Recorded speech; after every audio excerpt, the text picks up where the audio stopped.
No Jumper, coolest podcast in the world. And today I'm bringing you a long-awaited conversation. We finally made it happen. Terrance Gangsta Williams is in the building. Wow. How you feeling? Good. Yeah? Very good, yeah. I'm out in Cali. I went to Walmart because I love to go to Walmart, so I had to go check out y'all Walmart. Pretty much the same, right? Nah, it's built different. I couldn't Really? steal nothing out of there. Really? Yeah. You steal from the Walmart normally? Yeah. What the f***? This interview's already off to a weird start. Yeah. You've been through too much to be putting your freedom at risk for some free chips. But here's the thing. They let you self-check out, so I'm not at risk. They let me. Yeah, man. Well, see, okay, this is a problem with you. This is the same mentality that got you in trouble in the first place. No. I heard you talking about like, oh yeah, we were paying the cops off, so we're thinking that we're good. And I'm like, yeah, that probably really did seem like you were good back then until the feds come, until whatever. But like, same thing with the self-checkout. They're probably building a case on you right now. That's pretty cool. It's misdemeanor. Yeah, that's true. Yeah, so I don't have to worry about Fed. I go to the county jail, bond out, and then don't come back to Cali. Yeah? Yeah, I'm gonna skip. I ain't coming. I'm not going to court. I can't be flying back and forth at them for no chips. Right. That's what I was thinking. Yeah, so I was hungry. So if they gonna lock me up out there or give me a ticket or something, hey. We have the self-checkout here as well, so you know. What y'all have? Like, the grocery stores I go to got self-checkout. Oh, I thought you were talking about here in the building. No, here, we're not selling anything here, yeah. Oh, I saw a vending machine out there, but you got too many cameras. Yeah. You're going to steal out the vending machine if I got footage of Terrance Gangsta? We used to do that when we was young, though, for real. Yeah. We used to do that when I was young. Go to the vending machine like that. No, that was the move. I had friends who, like, every week of their life would be taking change out of the laundry machine in their apartment building. Yeah? Well, Yeah. we ain't go that far. We used to go to the parking lot and get the paper clip and steal the money out of that. They did a big box. They put the money up in the slot to cover, for their parking. We would go and steal the money out of there. You ever steal the chromies off the people's hubcaps? Yeah, we did that to put on our bikes. Yeah, exactly. You had to have a chrome on a bicycle. Yeah. See, we're going to start from ground zero in terms of our crimes and then just move up from there. Okay, let's go. We're going to start with chromies. Wait, so, okay, what else you had a chance to do in L.A.? That's it. I went to Walmart, then I went to Burger King. Went to Burger King. Well, you just got in this morning? Yes. Oh, okay. Yeah. So I had to make sure I was here on time. No, yeah, you were here early, which is much appreciated. Yes. But do you feel like, is there anybody you're worried about seeing in L.A.? Because Charleston White just made it out of here unscathed, and the streets are scrambling to figure out what to think of this. Not here, but L.A. as a whole. Well, I don't bother nobody, so I don't have no worries. Right. Everybody who have a problem with me is because of something that I respond to what they said to me. So I haven't harmed no one. They try to harm me, and I miss the answer right back. But no, I don't fear no man. So I don't. But when you think about, just how you're looked about, how famous do you feel when you go on the Walmart and stuff? People coming up to you here and there? Yeah, I take pictures of people. But here's the thing, like I say, I don't troll or just straight disrespect people. So when I see a lot of people, they happy to see me. Take pictures. What's up, OG? I like what you was talking about. Keep on pushing. I get that. Right. It's all positive. Right. Right. Yeah.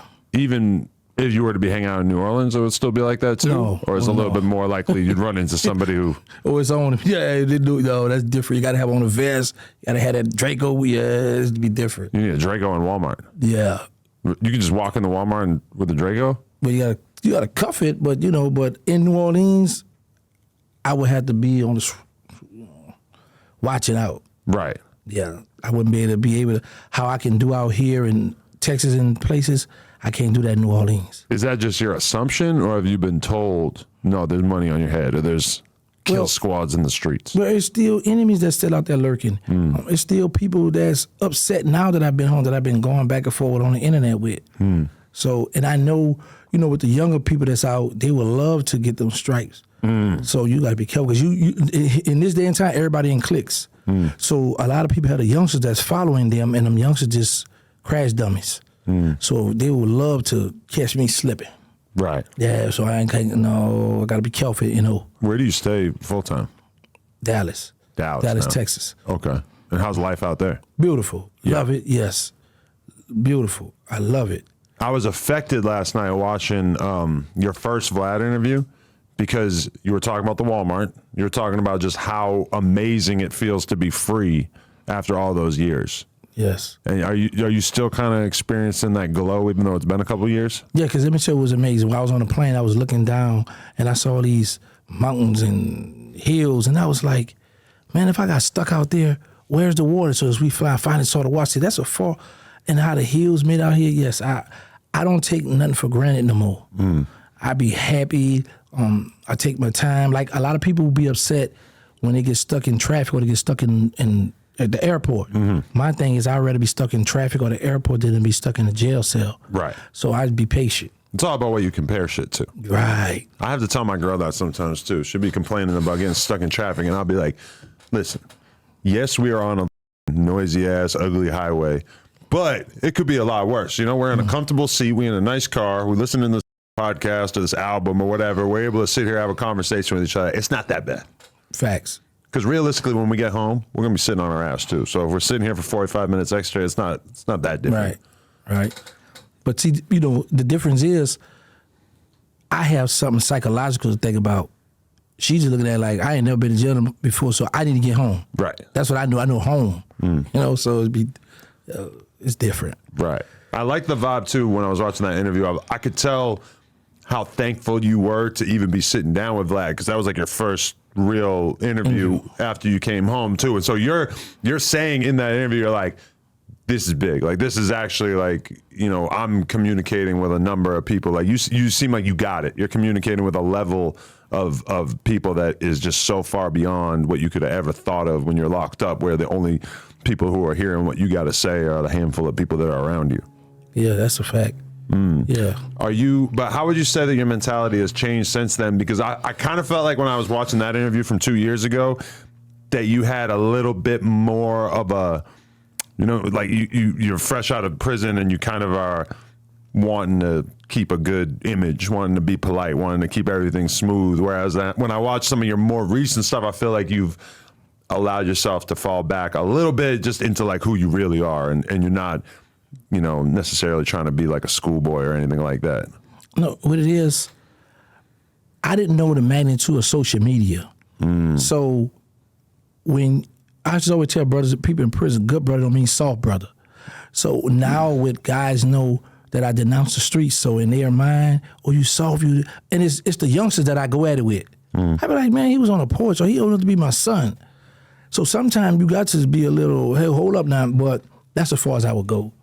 Because I know I have a certain age bracket that's watching me, and I have an older crowd that's watching me, and I have a nonprofit, so I don't want them youngsters to be like, well, you stepped out back for a minute, and now you know, so, but because you've seen that where people come out, they're on their best behavior for 6 months, and they kind of fall back into who they are because they're around so much of an influence. All the people that they're around respect people who are on some bullshit.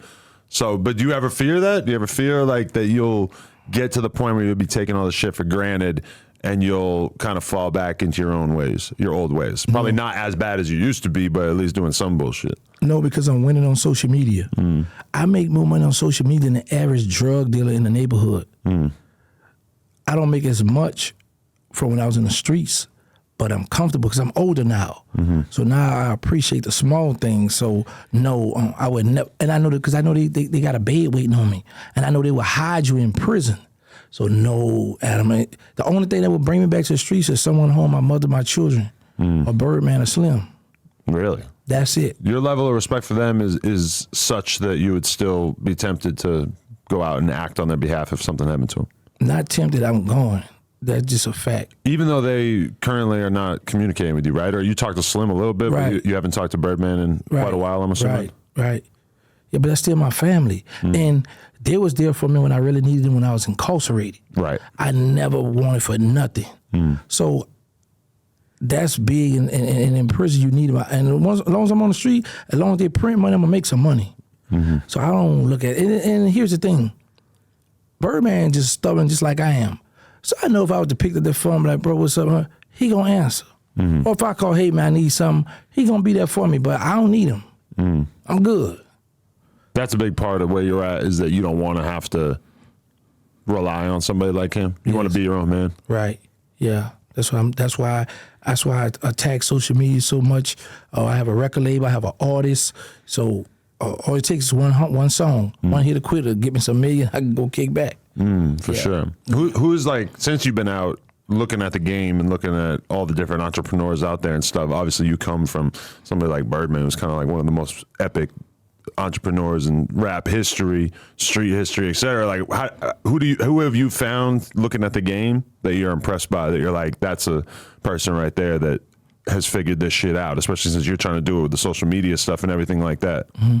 For us, you talking about music? Just the game in general, like music, social media. Like, who do you look at that has kind of inspired you since you've been out? Oh man, all right. With social media, Charleston White, OG Percy. I love to watch them. I love to watch them. They say some crazy, wild stuff, but I love to watch them because I'm like, okay, I see what they're doing, so I know I'm not gonna go that route, so I'm gonna go this route.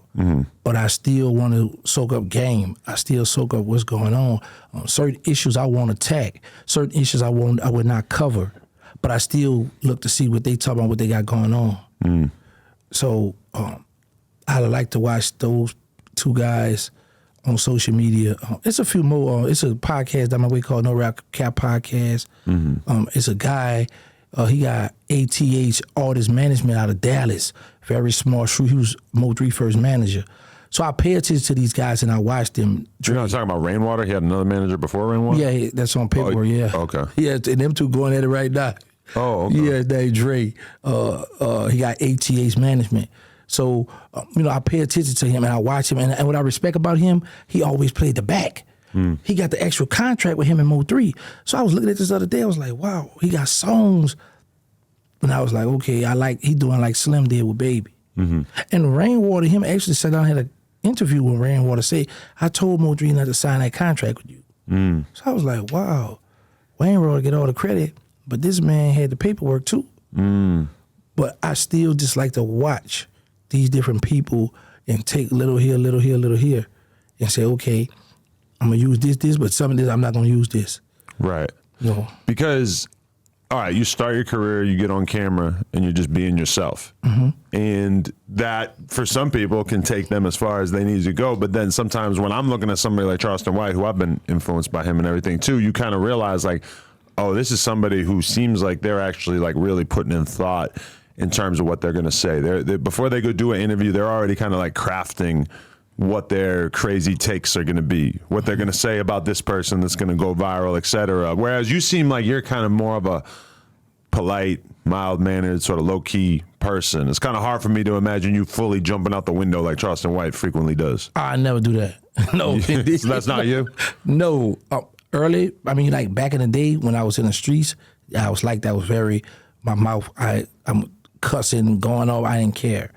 But now this day and time, what scares me the most is everybody have a gun. These little youngsters not playing out here, so I travel by myself. So no telling where I'm gonna be at, and people they not playing out here. So I make sure that I'm careful what I do, what I say, because I know I got to move around. And like I say, people move in groups. They got crews and homies that they rock with. So I try to stay out the way of that. But I also try to make sure that I watch what I say, because I know there are people listening, and I know how social media loves gossip. They love bull. They love mess, drama. Or like, I might do a regular video. We might do a few numbers. But if I do Terrance Williams responds to such and such, the number's going to go up. Yeah. So I was like, they like gossip. They like bull, So that's why you'll see me sometime entertain the bull when I know I got to bring my check up. Right. Because if somebody in an interview asks you about some celebrity shit that's going on, and if your take is like if they ask you about Megan Thee Stallion and Tory Lanez situation, if you rewind the clock a couple years when that was like the main thing that we were all talking about for a few months there, it's like the viral opinions are the extreme ones. So a viral opinion is Megan Thee Stallion is a piece of shit, liar, snitch, rah, rah, rah, like all that's the more viral take. And then the other viral take would be Tory Lanez is a piece of shit. He's a monster. He's an animal. He needs to be locked up. He needs to, he should not be part of our society or whatever. Even though like the average person or somebody like me or you, we're watching the situation, I assume like you, but like for me, for sure, I'm kind of in the middle of the road where it's like, I want to wait for the information to come out. You know, I don't really feel comfortable like having a super strong opinion until the court case is underway or until we like really get a good look at the information and everything. And the average person is kind of like that too. They're more middle of the road. But if you really want to be the one who's going to have a viral take, you got to go one way or the other, which is that's not necessarily what a real one would do, you know, because if you jump out the window without the full information from a street perspective or just from like a good person perspective, that's not necessarily what you should do. But as a content creator, that's what you're massively incentivized to do. Yeah, that's a fact. But certain things I stay away from because I be like, how you just said, you might not have the full story. And a lot of people like to just follow what sound good, what's trending the most, or I'm going to jump on that, oh, he wrong. But then later on, you be like, oh, my bad. So certain stuff I just stay away from. I pay attention to everything, but certain stuff I be like, but if I get a lot of people hit me in the DM like, oh, gee, we want to hear your perspective on this. Give us a video on this. Tell us how you feel about this. Then I'm going to speak on it, but I'm going to take the middle course. Because I could do two things. I could do, okay, from when I was in the streets, I would have looked at it like this. But now that I'm on civilian time, I can look at it like this. So that's how I break down my topics. Yeah. Definitely. You ever feel like you went out the window, though? You ever, like, go too far and then you regret maybe speaking too freely? No, that's why I tell you, every video I have, if it's a disrespectful video, that's because I respond to somebody else disrespecting me. And I look at it on the internet, it's just content. It's fun. Because once I turn my phone off, my camera, my iPad off, whatever I'm recording with, I'm going on about my day. I'm not thinking about that. My thing is, I thank God I'm free. Now my thing is what I'm going to eat. Well, I'm going to drive, going to look at some women.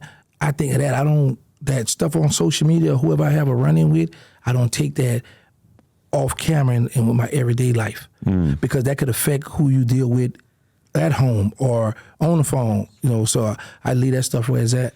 I've had that feeling before where you're beefing with someone and you start to realize like, oh, I'm doing this online for an hour and then I'm gonna go about my day and have a family and do all this other shit. Whereas like certain people, you realize like, this is the main event in your life. Like, you're arguing with me now, you're gonna be arguing with me later, you're gonna be posting about me later. Like, this is the whole thing for you. But also, I kind of understand it to a certain extent because some people, like, this is their make or break moment when they're beefing with somebody who might be more well known than them. Like, either they feel like their reputation is either gonna be in the trash can or they're gonna be up by the end of this debate. And that's what I like to look at. I look at everybody who have a name bigger than mine, who have a platform that's bigger than mine, that's what I can respond to. If it's somebody under me, you doing what I did. Right. So some people I don't give no attention to unless their views are up. Well, I say, okay, I could capitalize too.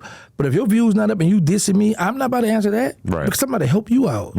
So that's where I move like that. But sometimes you, like in my situation, a lot of times responding to somebody, even if they are a loser, it's still content that my fans are going to want to see me talk about.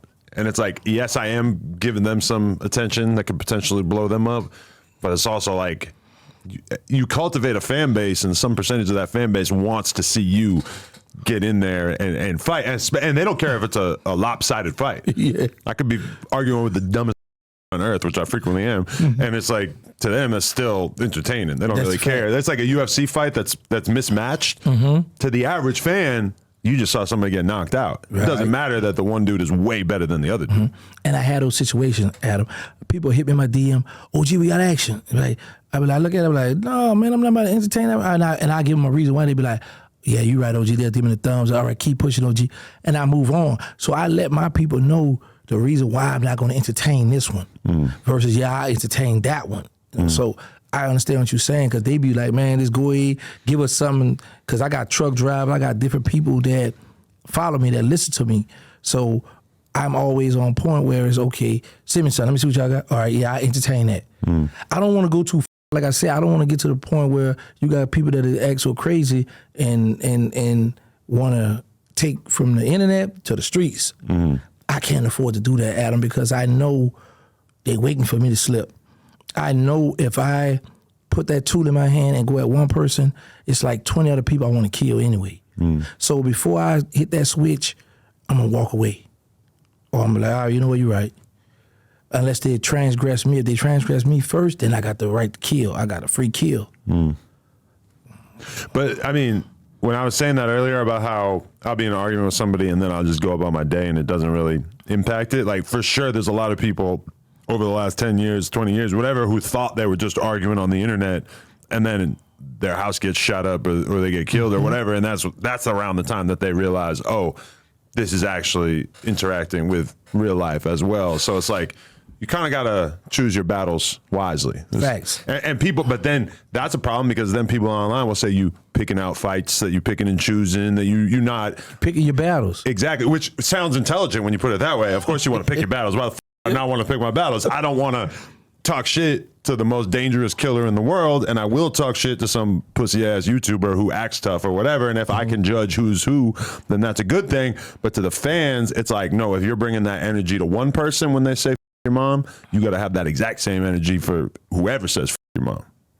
But a lot of people don't do that. You're right about that. A lot of people don't do that. They have picks and choose. You're right about that.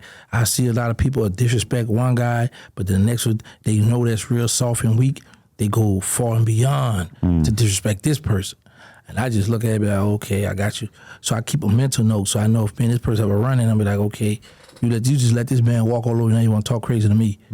Because see, a lot of people attack you off of your character online and what they know about you from the streets. See, a lot of people know if you got a lot to lose, they're going to go hard, extra hard, because they know you can't do too much. You got a wife, you got a children, you're on probation or you're on parole. So they know the people watch, so they'll go extra hard and hoping they don't run into you. Right. And I don't want to air out anything that you're not comfortable with talking about, but like you're in a position where you can't necessarily move around the way that you would want to move around. Right, we're talking about with the tool. Yeah. Yeah. I assume it's just a lot more complicated than it used to be. And no, it's never that, because you got security now you pay for. Right. But you said that you travel alone. Yes. Yeah, I travel, but it's not complicated for me because if I feel like, okay, there's going to be a threat here, then I got to get the right, proper security. But I'm going to always make sure I make it home to my mother, no matter what. I'm going to make sure I do that.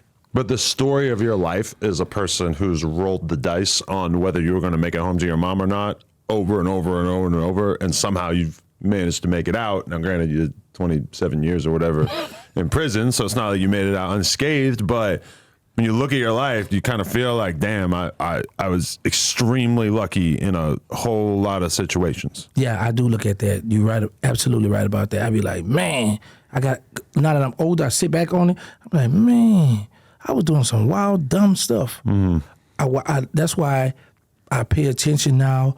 I respect them, the youngsters. When I pull up, you know how them the youngsters be them called, they get to looking at you, staring you down. And the minute you look at crazy and they ready to up, I be like, oh, all right, turn my head, because I know how these little young boys out here, they itching. They itching for a body. And they don't have to know you, they just want to test their new tool. They got the switches out there and all that. So I stay away from all that stuff. It all boils down to the company you keep and where you hang out at. So if you know you're not going to put yourself in an area where it's going to be a bunch of bull crap, bunch of foolishness, then you're okay. But if you go around, and here's another, I don't have no business hanging in no clubs with these little youngsters. I'm too old for that. Too old, why? What is it about being at your age that you feel like kind of makes it unintelligent for you to be in that environment? A 50-year-old, I'm 49, but a 50-year-old hanging in the club with 18, 19, 20-year-old. What you gonna be that mean muggy bouncing and throwing bowls with the little youngsters? You know what I'm saying? So then you got them little young boys, they be getting drunk, big old youngsters, cockswole youngsters. You in there trying to, all right, come on over with us, you acting crazy, you bump somebody the wrong way, and he catch you with one, knock you down. Now the phone's out. Now you got a viral moment, you got knocked out in the club because you want to hang out. And the first day everybody gonna say, well, he was too old to be in there anyway. That's our favorite saying. He was too old to be in there anyway. But are you at the point where you could take a L, where you could get humiliated publicly and you could turn the other cheek just for the purpose of protecting your freedom? Because that's really the question. When you say take an L, what's the L? You're in the club and a couple dudes like run up on you in the section and beat the dog shit out of you. Oh yeah, that's cool. That's part of the life. That's part of the game. Because the first thing I'm gonna say in my mind is, what was I doing in that club? Right. Next thing is for them to run up and get to me. Who was I with? How was they able to get to me? Mm-hmm. So now I'm gonna look at everything I've done wrong first. I gotta assess the situation. And I'm like, then here's another thing. You know, in the club be kind of dark anyway, so they whoop me, beat you or whatever. I'm out of here. I took that. I'm gone. You know what I'm saying? So yeah, of course, that's part of living that life and being around that kind of environment. That's going to happen. Right. Yeah, I could go with that. Because like, I've been in that situation where when I had security, somebody drives by and screams something at me, and you feel that level of anger, and then they get stuck at the red light, and I was thinking like, fuck, I'm like a half a block jog away from being able to, I don't know, scream at this fool or like do something. Throw a rock at him. But it's also like, I'm pretty happy where I'm at in life. It's like, what? Like, do I really even care? I could just act like it didn't happen. I just act like it didn't happen. I didn't even think about it till now. Like, I might have thought about it once or twice since that happened. And it's like, but that takes a certain level of maturity to be able to kind of have something like happen. And it would be a little different if he has his phone out and he's recording it, and I know what's going on World Star or whatever. Yeah. Yes, you're right. Or we just disrespect Adam in front of everybody. Yeah. World Star. Yeah, you're right. You're right. But like I say, me, if I got that situation and a person stuck at the red light, I'm be like, look at this fool. He just, if you knew better, you'd do better. That's my mindset, because he know I got security. He know unless he at that red light, he clutching too. Right. So he looking in the rearview mirror, look at the side mirror, and say, okay, let him run down if he want. I'm gonna add out at him. Because usually when a person do something like that, if they stuck at the red light, if they're in the front, sometimes they gonna run that light or turn if they're in the right lane. It's just certain things that go with that situation. So that person, he's basically flogging because he didn't run the red light. Right. You know what I'm saying? And then he see you, he in the car, he know you're not going to get to, and he know your security's not going to just up and shoot, because 9, 7, 10, you somebody that have money, you have security, so you got a lot to lose. So you're not going to, your security not going to just be handed out for free. Right. They go in jail, or they might hit somebody, innocent person, now you got to answer to that. But why do you think it's so much worse in terms of like young people being ready to kill these days? Is it the culture with the music and shit, or is it something else, something bigger than that? Social media. Social media, because now everybody is in your business. So it's like you claim you're a gangster and you ain't doing nothing about it, or you soft, you a sucker, we gonna come and do this to you too. So now social media that social media is dangerous. It's social media. Because when I look at like Chicago, for example, it's like all these different cities, all these different neighborhoods all over the city, and a huge percentage of them have beef with each other. And realistically, these are neighborhoods that are far apart enough that they shouldn't even know about each other, that they shouldn't even like be concerned with each other at all.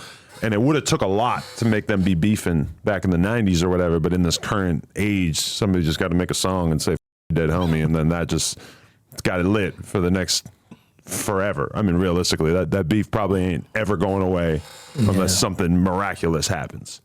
And that's why I always tell people that I'm scared to die first. Because in beef, nobody's going to retaliate how I'm going to retaliate. That's why I always say I'm scared to die first. I know some of my homies may be like, okay, we're gonna spin, we're going to go pull up. But sometimes they might be like, man, let's go talk out, let's squash it. Okay, we lost this many lives, they lost this many lives, let's leave it alone. And I had that situation before. So. But that scares you that you could die and there wouldn't be revenge. Yeah. That's why I be like, I don't want to die first. Do you think you're going to be sitting up there in heaven thinking, or hell, whatever? No, not hell. No, hell. I don't believe in God, so I'm just guessing. But you think you would be sitting up there in the afterlife thinking like, damn, why my homies ain't get back for me? Well, no, because I'm going to be worrying about other stuff in the afterlife, but...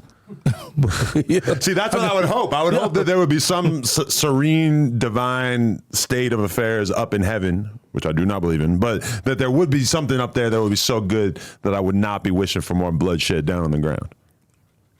Maybe that's unrealistic. Yeah, because like I say, when you in heaven or hell, and hell, you got so much problem with trying to get up out that hellfire, and in heaven is so beautiful, you are not worrying about this life. Right. You worrying about, okay, I got the beautiful thing. I don't want to get kicked out of here. Yeah. Because there's like a King Von lyric where he says, if I should die, my friends will basically boost the murder rate. Like he's telling you, like, you want to do something to me, we will make sure that something happens to y'all. And it's kind of funny to like picture it from that mentality of like, even if I'm dead, I know that this will take place on my behalf. Now, the actual way that King Von lost his life is like not convenient to anybody who wants to get back, because it's not like it was somebody in his own city. It was across the country and shit. But Atlanta. yeah. Right. And that's another thing, how we always are taught, you never know when you're going to die, where you're going to die. So he confident that the people he ran with, he know, are steppers as well, so he know they're going to ride for me. But, you know, sometimes be like, okay, that's too far. I ain't got time to ride that far. Right. I mean, it's in the hood, it's in our little area, we could spin a few blocks, but I can't fly or drive all the way down here, take a risk of the police putting us over, get caught with these guns. You know, it's got a lot of risk factors. So that's when a lot of the beef, or sometimes that go unpaid for, because it's too far. Too far to go to travel. Right. Now, if they come in our city doing a concert or something, we got them. Right. Yeah, I was friends with this rapper for a little while there from Chicago who was hanging out at my store in like 2017 or whatever, and then I went to Rolling Loud, and he happened to be there with some of the rappers, and they killed him outside a nightclub, and it was because of some shit that happened in Chicago back in the day, and they tracked him down all the way to Miami and got him, and that was a moment that I kind of realized, like, oh, okay, so when it's that serious, dudes really will travel to make sure something happens. Facts, yes. And it's going back to social media. Yeah. Because if somebody down your homeboy and you on social media, flies with your money, flies with your guns, your car, they like, when you right here doing this, you ain't gonna answer that? Oh man, we don't respect you. So people feel they got a point to prove because of that social media. I was thinking sometimes, like, if social media was around when we was out, we might have been had a death penalty by now. But I noticed this generation, they kind of crazy because they got cameras all around, and they still just doing what they want to do. Right, that's one thing that I was thinking about when I'm watching stuff like the Swamp Stories video that he did about you and shit, and just really thinking about how easy it must have been to kill somebody back then in comparison to now. Not to say that it was like 100% easy, because you still get caught. It is definitely possible, but like the number of ways that you could get caught, or the number of things that you need to worry about, like plenty of cases where you could just shoot somebody, and if there's nobody around, you jog back into the house and you're good. Yeah. What is ever going to happen? Right. Now everybody got doorbell cameras, cameras all around the house, cameras at the light, cameras on the building, cameras, and cell phones. Everybody got cell phone. Right. Man, when I come home, I just see everybody with their head down, just in the cell phone. So but these youngsters still doing it. Especially after spending all those years in prison where everybody has no choice but to talk to each other. And then you get out and you are in a room full of 20 people, and the majority of them are staring at their phone. Yes. It's a weird state of affairs. Yeah, and everybody just in their own little world, their head down. Even the little babies got their phone playing the game. I was like, wow. Yeah. I just be looking around and everybody have cell phone. It should be illegal to let kids do that shit. I feel like that is a terrible idea for your kids' development. Be playing, and they so smart these days on that phone. Yeah. Yeah. I be telling little children, give me my phone, mom or dad. And they just get to playing, and they know how to work. I was like, how you know how to work the phone? Yeah. But I just like to watch, sit down and watch. I just be amazed at all this new stuff going on out here. But you're fully locked in with the iPhone, I got to assume at this point, right? No. No, you're still kind of on the fence about it? Oh, Android. Galaxy. Why? It's easier for me to work. Really? You don't have all this complication on there. Or it's a lot of stuff on that iPhone. And the main thing I don't like with the thing, if you got a girl and she talking about drop your location, I'm at my mother's house, drop your location. You lying. You over. How you know that? It's on the phone, boy. So I would get busted too fast with the iPhone. Well, you can't stop cheating? No, not right now. No. So you haven't managed to get into a serious relationship since you've been out? One. And then that didn't work because so many females come at me in the DM and they be having these different bodies. So you be like, let me see. Hey, how you doing? And I didn't know that when I go on somebody's page and like all this stuff that I'm being thirsty. Oh, yeah, okay. That you get labeled thirsty. Okay. I thought I was supporting. They say, no, you go on people and go on somebody's page and like too many pictures. You're looking for attention and you show them you like. I was like, I thought you're supposed to go in there. If we following each other, I thought you're supposed to go and support. Right. But they told me now I'm supposed to do that. But I have a habit of going and liking people's stuff. Right. And it just be out of innocence, but people say I shouldn't do that. Right. But I got busted. When I come home, nobody told me how to lock the phone. So I just had all kind of porno stuff and different stuff in my phone just sitting on the table. Because I'm thinking prison, don't touch my stuff. I'm not going to touch your stuff. But the women, they different, man. They want to know. Right. Yes, I had 3 different women to go on my phone. Really? Yeah, it didn't bust me. So And wait, they found porn, or they found you talking to girls and them sending you porn? that the girl sending me, that. So, and then that's a whole problem. And then I get to talk crazy, and now they want to fight, want to swing on me. And I was like, oh man, I got time for this.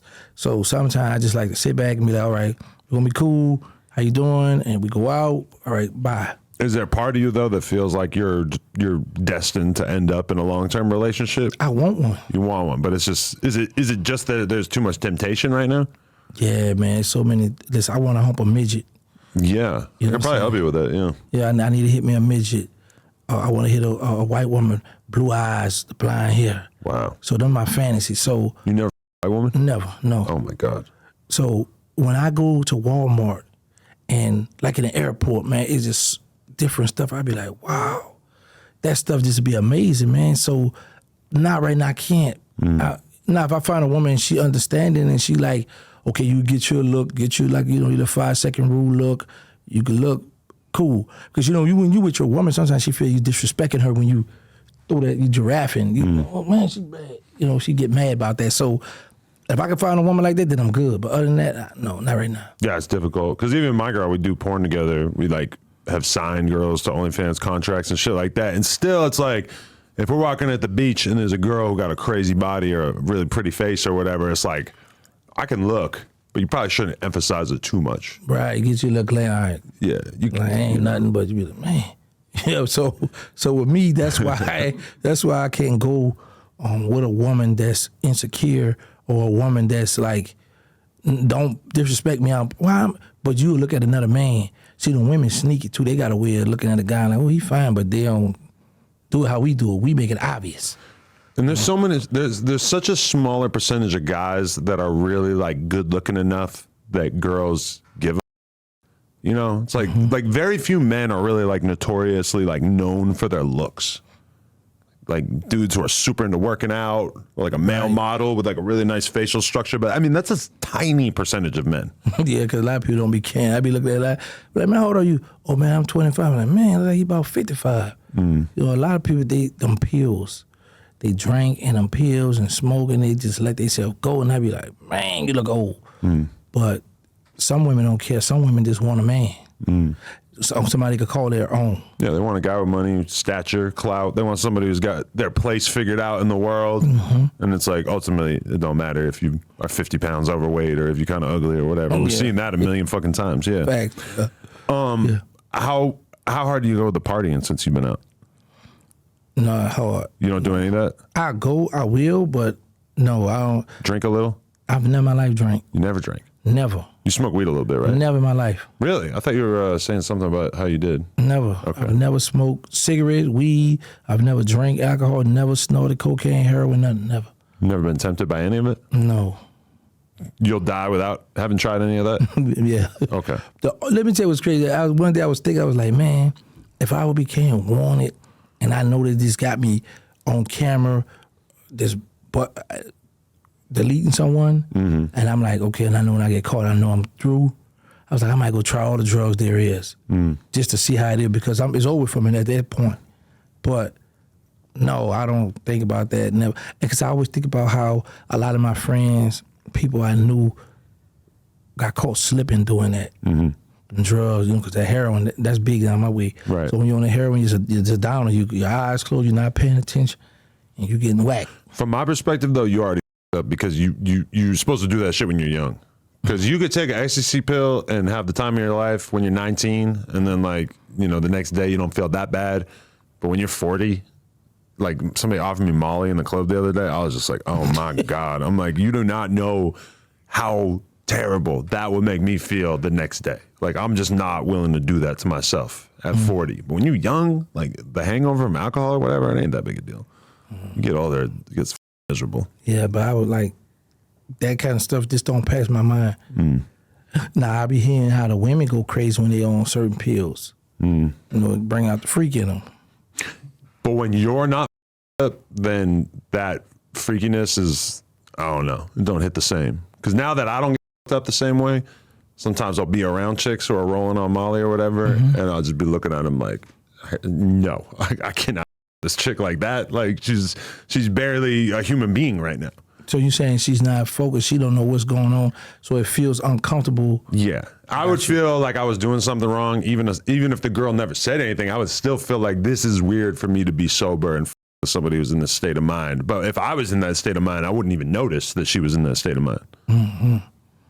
Yeah, I ain't look at it like that. My thing is, if she an adult, and if she willingly take this pill and knowing this pill gonna have her freaky, because a lot of them want to take these pills and don't want to remember. You know, because I've heard a lot of females be like, wake up in the bed naked, like, we did something? I was so messed, I don't know what we... Oh, all right. Yeah, I've been there plenty of times too, but then I also had the girl try to act like something up happened. Yeah, see, that's when I ain't going to. It ain't cute anymore once they're like upset about it. I've had that happen plenty of times where you wake up in the bed with a girl and they're like, oh my God, that's crazy. It's all good. We're going about the day. I don't care. Like, yeah, we're getting loaded together back in the day, whatever. But then once they try to like turn it into a narrative, that's when you got a problem. Right. Yeah. How much of people's fascination with you think has to do with just the fact that our culture now has this like over the top fascination with killers, and you're like the rare dude who could tell that story and not have to be worried about the repercussions? How much the culture? Yeah, because, you know, somebody like King Von is like massively celebrated by the culture at this point. You know, like people, there's tons of dudes from Chicago who like before they started rapping or who never even rapped, and their name is like huge. Everybody knows who they are, and it's because they killed a bunch of people. That's what goes on. And sometimes I used to I always wanted the attention. I wanted people to be scared of me. I wanted people to fear me, respect me. But as I've gotten older, I realize all those are the bad things. I want somebody to like me. Because when you're feared, someone scared you, that's when they're trying to get rid of you. By any means, put a hit out on you, put you in jail, they got to get you out the way because they fear you. But in this day and time, you got the youngsters, even the older people, who not really in the streets, want to live through you. They want to live. If they cool with you or they know you like, oh yeah, you a step, oh yeah, you done did this and this, they honor that stuff, and I be like, man. And I look at it like I was part of that. So I was part of the problem. How did you become the solution now? And these days, these youngsters don't want to hear that. Some of them be like, man, well, get out of here, man. You did this, so it's our turn. But you get that little handful that'll sit down and listen, be like, okay. Because I had a few of them tell me, man, I looked at your video, man, I was about to go ride with my homie, I'm about to do this, I'm about to go retaliate on something, man. But, man, yeah, I appreciate your OD. I was like, all right, good looking out. You know, so you get that little handful that pay attention and don't want them, it's the peer pressure. So once they realize, like, it's okay to say no. It's okay not to want to get in that car with your friends. Then they be like, you know what? I'm going to go ahead on and listen to what OG's saying because I want to be out here with my family. But the majority of them, they don't want to hear that. Right. They want to go see what's going on in prison. Because I tell them, and I understand it because it's hard to fathom what goes on in prison if you've never been there. Oh, you're saying they want to find out what's going on in prison. Yeah. So they'll shoot somebody, and to them, getting locked up is not even the worst situation. But it's not like you're getting a couple years. Like if you kill somebody and they convict you, you're probably getting 15, 20 years. But you got all your homeboys, your gangbanging friends. Right. Some people think the feds is just this big place, all-body to go, and the feds is overrated. They thinking you living good, golf course, swimming pool. Man, no, in the camp they had that stuff, but in the penitentiary, it's just a wall. You just looking up at the sky. You know, there's a bunch of miserable men. People want to gang fight. People want to stab people up behind drugs, gambling, and all kind of other stuff that go on in the penitentiary. You know, you got cells. You got a clinic called real estate. This might be all blood, all Crips, all GDs, all Muslim. Everybody got their cells. You can't go in their cell. You know, so... I don't want to live like that. There's enough politics, too much politics going on in federal prison. Right. You got one man telling you what to do. You be looking at it like, man, on the streets, you'd been my worker. Or on the streets, I would never spoke to you or look your way.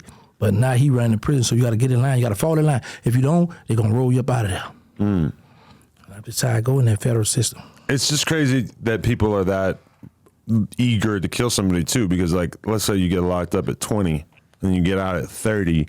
It's like the young hot boy part of your life is already almost over. Yeah. And it's like, yeah, all right, now you have a reputation as a killer, but I mean, you just wasted 10 years. Realistically, all the people that were around, all the bitches that were around when you're 20 have moved on. They have kids. They've found husbands. They've moved on in their life. This new crop of hot little 18, 19, 20-year-old girls, they don't give a like, they're not paying attention to a 30-year-old unless you really got money or whatever. Like, you having the reputation for smoking somebody is, I mean, how much is that really going to matter?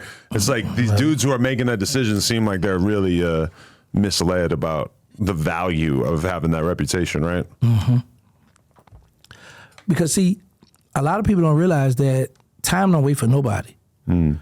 They be thinking, because I used to think like that, man, I hit the block, the hood. But then as the years went on, I realized, oh, it's the next man up. Or it's just the next person that's balling. This is the next person that's the women crazy about. And then your women from your age, now they're older, working, beer bellies now. You looking at like, man, but you looking at the daughter or the niece or the cousin, and you like, man, that little girl, so she done got fine now. Man, she grown now, this and this. So time don't wait for nobody. But people in prison, because a lot of people work out, preserving themselves. So they thinking like, man, when I get out, it's gonna be this. And that's how I was thinking, like, when I get out, I'm gonna see a girl, I'm gonna go get it. And I'm like, women married, have their lives, have children, then moved on, and they not caught up with the hot boy gangster no more. They're like, boy, you old now, man, sit down somewhere. You know, they got all this other stuff going on. Yeah, because that shit is primarily cool in your 20s. Yeah. A lot of shit. All the like, I remember girls, like, when I was 18, 19, they all wanted to date, like, from where I'm from, like, a dude who was in a band or some shit, or like a guy who was making music for a living, touring and everything. And then you fast forward 10 years and it's like, girls are a lot more concerned with finding a guy who's got like a stable financial situation or is able to, you know, take care of them. Yeah, that's true. Yeah, that's true. So, okay, like, looking back at that time period though, like, before you really fully got in the streets, what was the state of your mind that made you vulnerable enough to want to start making those decisions? Like, looking back on it, what were the components that were in place that made you so willing to get into the streets and start putting in work like you did? The materialistic things. I would see children my age, polo shirts, feet-high tennis shoes on, Reeboks, Nikes, whatever shoes in style. And my mother worked at the Sheraton Hotel on Canal Street. So she got to provide for 3 boys, and we can't really get all this stuff. So I'm like, man, I'm about to start going steal out the store. And then once I got that gun in my hand and I felt the power of the gun, it just was a whole different feeling now. And when you in the neighborhood, right where you're on your bicycle or on your moped or in the car, and the young girls your age see you driving, and yay, they smile, they sitting on the porch, and I look at this short, she got a crush on me. But in my mindset, it was the older females that I was after, because I know I can get the young ones, the ones my age. I want the older ones. And once I started getting that attention, it's like I craved that. It's like I want more. It's like, you know, people like how a person say that when they smell blood, they just want more and more. That's how it was for me. It's like once I got a taste of the street life, materialistic stuff, the money, the cars, the clothes, the girls, I wanted more and more. And then it'd be too far. You'd be too far gone. So ain't no, man, I'm going to chill now, I'm about to retire, because you done took too many lives. And then the enemy's not going to let you chill. So that's why I understand when people be saying, man, all that work for nothing. You put all this work in the street, you a rat now. So, but can you tell the victim's family, brothers, cousins, friends that I'm a rat, don't kill me? It don't make sense. People just say stuff that sound good. It's a lot of parrots. They, whatever sound pretty cool, yeah, I'm going to rock with that, yay, and they just mock what somebody else say. Right. You know, but it was just the materialistic things, the fan base, the young girls, older girls, dudes who older than me, respecting me, you know, want to hang out. What's up, Lil T? What's up? Then I became Lil Gangsta. Then I started feeling myself. I took the Lil off. I ain't no more Lil Gang. I'm Gangsta now. And I would travel all around New Orleans. I just didn't stay in my neighborhood. Because you got some gangsters that's really steppers, but they stay in their neighborhood. Right. I would travel outside, different wards, meet different guys from jail and go hang out with them and kick it with them. So now I'm all around. Right. Because that's one thing that stands out to me when I'm looking at your life story is that you come from like this drug game, which is like, that's kind of like it's not like everybody who died in your story was a direct participant in that, but that's like the primary thing that was taking place. Whereas when you look at Chicago, a lot of the people killing each other are not even pretending to have anything going on hustle-wise or whatever. It's just straight up, we don't get along with your neighborhood, so we're going to kill you so that we can make our neighborhood look good, make myself look good, make people, and they want people to gossip about it. They want the rumors to be out there about it, and they don't really care that obviously inevitably is going to trickle down to the cops knowing about it as well, as long as they feel like it's not going to be able to be proven. But, I mean, I meet people who, I had a kid on the podcast a couple months ago who ended up getting caught for a murder from 2017, like 2 weeks after we did the interview. I'm sure he thought 7 years later that he was good, but, turns out, okay, and who knows to what extent the cops were like, oh, he did no jumper, let's go make sure we get him. But, I mean, that's crazy. Let me tell you what's crazy. Over and over and over and over, we see people come on podcasts and want to brag about stuff they haven't been convicted for, want to brag about stuff their homeboys did, knowing good and well the federal, state authorities are listening, they're watching. And just for that one viral moment, they throw their life away. And I'd be like, man, you just saw this dude got arrested, you just saw this dude get arrested, you just saw this dude and you think them people not watching your interview? They watch everything. They listening. But these people in general, it ain't just the youngsters, it's old people too. Right, because you're kind of alluding to the KVD situation. Yeah, I was thinking about that's what I had in mind. I'm like, right, that should be on everybody when you come in the podcast. All right, now be careful. You know what I'm saying? But a lot of people be thinking, well, they're not gonna get me, or they're not gonna watch this one. They might miss this one. And very optimistic. And you got and pessimistic, because you got people that will really tune into No Jumper. There's so much going on No Jumper, so we're gonna take. And this is what I learned when they had me on the investigation. One of the agents told me, it was a police, one of them. Oh, he said, man, because his shift was 3:00. He said, man, when your phone will ring 3, 4 in the morning, I'd be like, answer the phone, pick up the phone, but you wouldn't answer that phone. I'm looking like, what you talking to me? Man, that was my shift. So I wanted some action. And I was like, wow. So they take shifts. They're around the clock. It's not one. See, people think there might be just one agent just appointed to this, and then he got to go to sleep for his 8 hours, and then this the free time. No, they got other people around the clock, shifts, like regular jobs. But a lot of people, they don't get it until it really happened to them. Because my homie, Killer Stone, he always tell me, you go to favor about talking on the phone. I said, baby, you can't lock me up for talking on the phone. They ain't gonna know it's me. And I got 20 years for telling my co-defendant we're gonna kill him. So, man, and I just be hoping that I could just show them people this what happened to me, this is my life, this what happened to me. Now, y'all take it from there. So after everything that happened, you ultimately went down for basically acknowledging it on a phone call. The guy was wired first, and then he would beat me. I would call him, then they tapped my phone 2 months later. The good thing is, before those 2 months, it was a bunch of violent talk. Oh, you want to murder something? Okay, he got killed. Oh, how much over his head? How much this? Bunch of murder talk. And then them people tapped they had me on the investigation in 97. They finally got my phone tapped October of 97. And no. They had me on the investigation October 97. They finally got it wiretap February of 98, locked me up in March of 98. So they didn't get much. And I was like, man, that's a sign right there. Let me know, okay, God was watching over me and God have a purpose for me. So that's why I be trying to get these youngsters the game. But so they got you for saying we're gonna kill him. You didn't have to actually take steps towards that. No, this how I had to go. If me and this Mike selling, we doing drug deals. The feds is listening in because this water got us busted, right? As long as there's no violent talking, they're gonna let us continue to do drug to build up the case, the drugs, right? But the minute I tell one of these microphones or this light, hey, this microphone bringing in 10, 15 kilos of heroin, I want to kill him when he get here. They be like, no, man, we're not going to do it. Man, I want to kill him.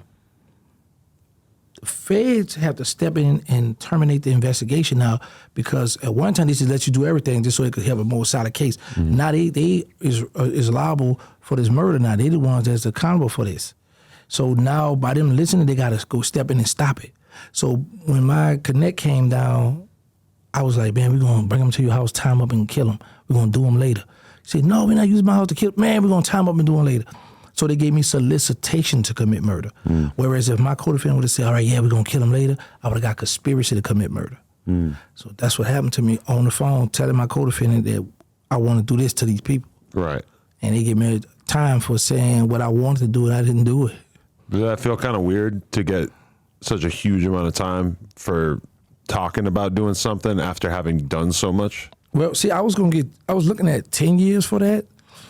But when my co-defendant went to bragging about uncharged homicides, they enhanced me, and by me being charged with solicitation to commit murder, they gave me the max, and that carried 20 years then. I don't know what it carried now, but then it carried it 20, so they gave me the max on it. Right. Damn. When you look back at where you're coming from in New Orleans and shit, was it already this culture of killing people that you had opposition towards, or were you and your crew, were you kind of like the early generation of that becoming the norm? No, that's been going on. It was gangsters and killers that we looked up to. That I would literally sit on a porch and watch them, study them, and see where they stashed their gun, how they had their guns. That's how I learned so much in the game. No, it's been going on. Right. Did you feel like you guys kind of took it to another level? Not really, because there was a generation before us. Well, we was with the. I don't like to say the generation part, but there were some guys that were a little older than us. They had a bulletproof truck with homicide spray painted on it. Whoa. They're in the feds now, and the feds, one of the leaders tried to get out, and the feds talked about that in the 10, about the homicide truck they had, how they would walk up with AK-47, down their victim, and would walk off. You know, some people do that and run off. They would look and just walk off. And so these guys are in the Fed now. So there were some notorious guys before us. So we just sit back and watch them. And once we got older, now we out, it's like, all right, we heard what y'all did. I done witnessed some of the stuff y'all did. So now I'm doing it now. So don't get out the way now. I want to test this thing now. So some of them respect us and, all right, come on up under my wing. I'm going to teach you this, this, and this. Some of them stay their distance and doing what they doing. But no, I always tell people New Orleans is full of gangsters, killers, every hood, every ward. So it's hard to pinpoint who did the most, who did this, who the realest, who the hardest. That's hard because there's somebody in every hood, every project you can name that's like, oh yeah, he a real one. Oh yeah, he was a step. Oh yeah, he don't play. Or he was a good fighter. So I just be like, I just like the history of it, but sometimes I just sit back and be like, man, we done lost a lot of lives to senseless stuff. Right. Tell me if I'm naive for even asking this question, but is there any way for somebody from your environment to develop that kind of reputation of being somebody not to play with or somebody who has that respect without actually having to commit the violent acts?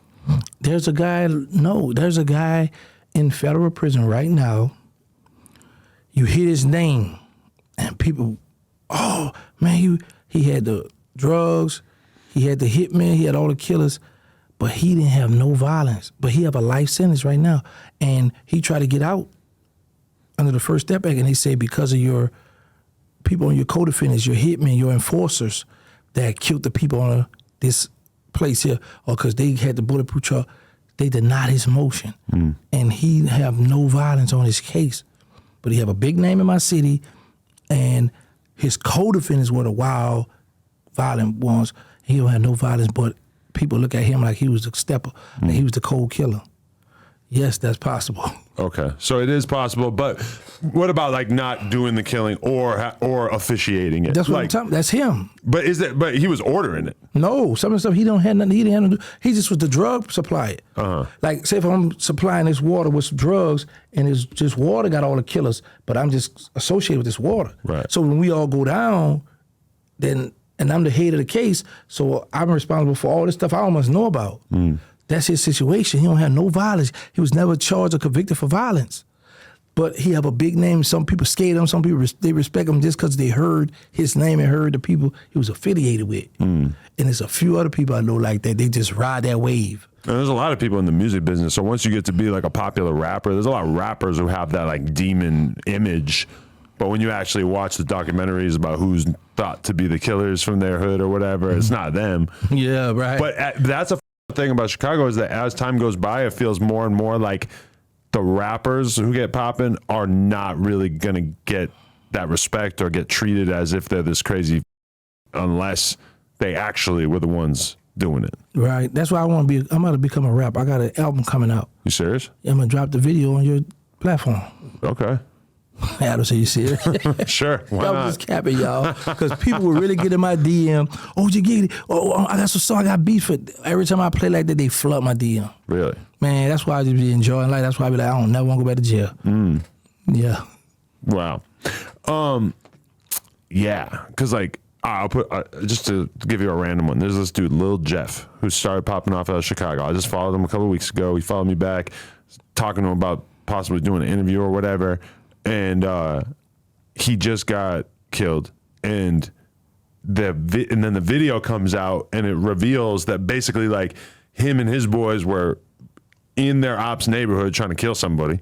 And then somebody comes out of the house, sprays them up and kills him. And it's like, there's video. It's not the best quality video, but you can see like little pieces of all this shit. And then I just seen a fan page posting up graphics, images, basically like advertising the bodies that this dude allegedly had. And you're talking about a young ass kid too. So all this is taking place online. You see the video of the killing taking place of him trying to kill someone and then getting killed. And then you also have the fans who, I mean, I'll give it to them that they probably know some shit that we don't know, that they're saying, no, these are exactly who he killed or who he was associated with. I'm like, this is a up state of affairs when all this shit is happening. He just got popular as a rapper. He gets killed in that, like he's still stepping, he's still doing that kind of shit. Then he gets killed. It's all on camera, and then they're releasing like information claiming that he did all this other shit. I'm like, what the even is this music? Like, this is insane. You know, but I don't, me personally, I don't just blame it on the music. I look at just social media in general, because when I'm on social media, there's no music playing. What it is, like I might have my money, my jewelry, my car, my girl, all my collections on my new artillery, and I'm showing out for the gram, or I'm showing out for Facebook or Snapchat or on live, whatever they doing. And then they trying to troll their ops. So they make it fun. Oh yeah, we just spent this. So now, because I know when we was out, when we was spinning the bins and pulling up, we didn't listen to music. I know I did. I need to be focused. I need to know what I'm going to do. I need to know what's going on. Now, I don't know if these youngsters out here listen to music, get them hyped to go do what they're going to do. But I know I've been seeing them making diss songs about their ops. You know, and a lot of that stuff is not shocking to me, because one of the guys who deleted one of my friends, I wore a T-shirt with him and his brother with rest in peace on the graveyard with the AK shooting their grave up, and they were still alive. So that's why I don't be shocked with a lot of this stuff that these youngsters be doing, talking about the ops, the deceased and all that stuff, because we did stuff like that, but we didn't do it in songs, you know, but we did it with the clothes or certain way, because they didn't have social media back then.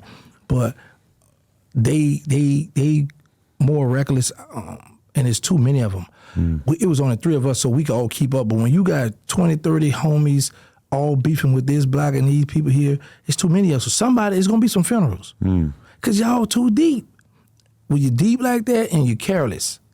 So now the main thing we like when you on the streets is women. Go holler at them, get them over here, tell them come over to the hotel, I'll meet you at his house. And them ops come, you know, because I know what we used to do. So I look at a lot of that stuff, these little youngsters here. Like I saw that guy was with his family, with his children family. He pulled up in that car, he jumped out in Chicago. THFTP, and hit him up. Yeah, I was like, whoa. You know, and it's crazy because I once lived that life, but I still be shocked at how they just jumping out spinning. I'd be like, man, they don't got no respect. I mean, it's something especially disturbing about that one, because his kid is right next to him and he's holding like a pink like Valentine's Day type project that his kid was clearly working on in school and shit. Seeing his kids run, I mean, like, it's bad enough just knowing that this shit happened, but seeing the video and realizing just how disturbing this shit is, and just realizing that the dude was like so focused on it that he ran right up to him. Because a lot of times when you see these shootings and shit, it's kind of from a distance with a switch or whatever. But like he's with his kids, so they just run right up to him and make sure that they get him. It's just, I don't know. Seeing that just was especially dark. My thing be with this. We living that life. We out here. We having fun. We up. But you know you got a family. And in this day and time, there's no rule. They don't respect the family. We gonna catch you where we could catch you, how we could catch you, whatever time of day it is. I don't care. We need to catch you. We need to delete you, or we need to have a funeral on that side. And that's what's going on today. So a lot of these guys want to jump in the videos, hang out with their homie, be seen in that video, knowing you got a family, knowing you ain't hurt nobody but your family. Because I would tell two people, when you in the street life, it's only two things at the end of the day: death or prison. That's what come with the game. In terms of people not caring about, family members being there or family members witnessing this or family members getting hit in a shootout, when do you feel like that started to change, though? Obviously, you were probably locked up. Yeah, I was locked during up that for time that. period. Yeah, because I remember I was with an old head in the car. I was driving. We pull up, and he saw one of his ops, and the op was in the car with his family member, with a mother and his children. He told me, man, today your lucky day. And I was like, okay, the OG respected the family. So that's why I be like, man, these little youngsters here, they don't care, they gonna cut you. You kept your daughter in your hand. Well, there was a situation like that too. One of my homeboys, he had his niece in his hand, and his sister was right there. So the dude come around in a project, told him put the baby down. He put the baby down, and the dude add him out. Yeah, man. So these little young, it's just different, man, these days. But, and I be like, man, sometimes I be shocked and amazed at what they're doing. I be like, I've been through a lot of that stuff: staff shot, car wreck, juvenile jail, state, federal, deleted people myself. But then when I see them doing it, I be like, man, and my heart go out to them, and I forget that I was once them. So that's why I be like, man, how can I help these young? What can I tell these youngsters? And I get a lot of attention. I get a lot of children, parents that let me talk to their children and that listen to me. But I be like, man, and just sometimes I get frustrated a little bit with them youngsters because they don't want to hear it sometimes. And I think, well, you was young, you ain't want to hear it. Right. So, but I've learned this, Adam, when I pull up with the children or when I talk to the average youth, you can't go empty-handed. You got to go bearing gifts. They don't want to hear no talk. We don't want to hear that we in this hood and we trying to survive. We trying to come up. You don't have nothing for, beat it. Because I had somebody tell me that the other day, like a 18-year-old criminal, gang member, whatever, will listen to a 25-year-old, but they won't listen to a 40-year-old. Yeah, because that's too far in the gap. They can kind of see themselves in the 25-year-old. Even them might be getting a little bit older to the point where they don't want to listen to him. But you go up to like a 40-year-old, and I think about how I felt about my dad when I was a kid and shit. It's like, you're an old, goofy man. Like, I'm not going to hear you talk about what I should be doing with my life or not. So, I mean, but do you feel a little bit of that? Like, no matter how much wisdom you got, a kid has every reason to give you the benefit of the doubt and to take your advice, and still they're going to kind of like invent reasons in their head to be like, nah, you don't know what he's talking about, right?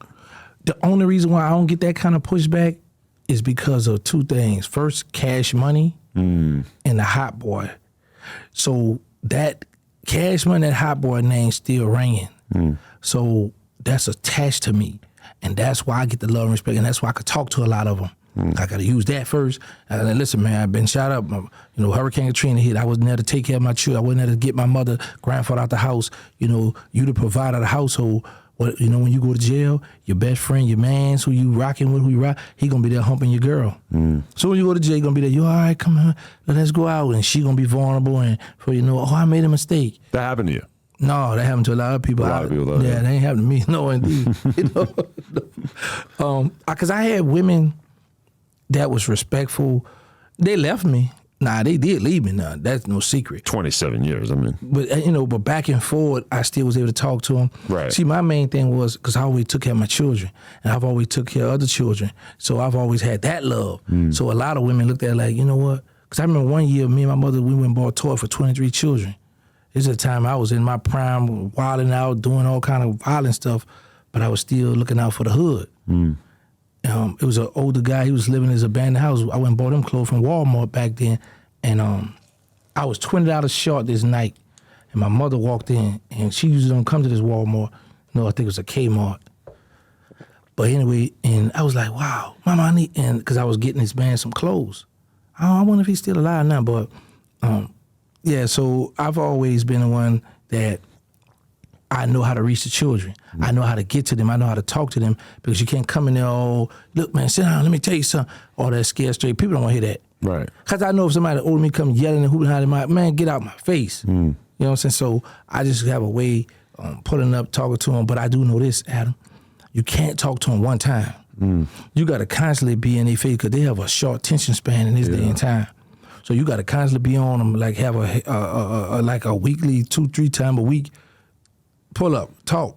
Let's kick it. Let's go do something. Let's go on a trip and stuff. That's the thing they need to implement in these hoods. Right. Bringing these youngsters on trips. Because that's the thing, is you could have a really big impact on your own children. But in terms of being able to like coach or motivate like a group of various kids, it's like they're going to have to really have a reason to trust you. Right. It's going to be difficult for them to find that, especially because if you're spreading a message of like, put the guns down, don't be in the streets, I mean, you're up against all of these extremely catchy, irresistible Lil Durk songs that if you really look at it, like a King Von song, a King Von album, a Lil Durk album, etc., it's just like full of like quotes that are basically like motivational murder quotes. Yeah. If you can't get the main, you better get his guys. If your man's killer ain't dead, you can't wear no RIP shirt. These are like really well thought out, catchy quotables that are basically like insisting that people kill each other. And I mean, I can't deny that I like the music a lot too, but it also is like, you know, it's hard to beat that when you have these like young, flashy dudes who are some of the most successful people in our culture, basically like insisting to kids through their music, and they'll say it's just music. You know, you run into this from time to time. I remember when 21 Savage had some tweets where he was saying, you know, we got to stop the killing, and everybody goes nuts, quote tweeting him on Twitter, just posting up all his different lyrics, you know, spin the block and we go spin it again and all this shit. And it's like, how can you make murder anthems and then tell people to stop murdering each other? Because you are what you call, what I've learned, an influencer, and people like to blind follow. That's been going on, you know. If you preaching today that we're gonna pull up on this block and we're gonna shut the whole block down. All right, we with that. All right, now listen, y'all. Them people hot on us. Let's take a break. Put the guns down. Y'all chill out. All right, big homie, because they feel like you already encouraged us to go do some violence, so we know you with the bull. Now you telling us to be cool. So now in they sick mind, okay, now he teaching us how to get away with it, how to be cool, and how to sneak attack again. So that's how you can control them, because when you come an influencer, now you got a way to push these strings and go do this. All right, nah, fall back, don't do this. Nah, you go. All right, now you go on a mission. And them little youngsters, all right, big homie, I got you. But be broke. Can't pay for a lawyer, can't bond out of jail, don't have nothing. They out here wilding and be broke. That's the difference between us. We had money. Yeah. We kept money put up. We had money, plenty of money we had. So, because the root of why you had a reputation to protect, or the root of why you're outside in the first place, was the fact that y'all had this business going on in terms of selling drugs and everything. Facts. Right. Selling drugs, taking hits, robbing people. It's logical to be beefing with other people when you're fighting for drug turf. But like so much of the gang shit at this point, it has nothing to do with that. Yeah, they just doing it just for the reputation. Who got the hardest crew? Who could take down the most ops on that? Who could have the most funerals? You know, but I just be like, these little young boys, and like you say, the first thing they look at, what the people did before them, and they were, I would do them. Okay, like I saw a guy the other day on social media, his brother in the coffin, and he got a cigarette or weed or something in his mouth. And he dead, he in the coffin though. And they laughing and thinking that was something cool. I said, what the world is going on? Right.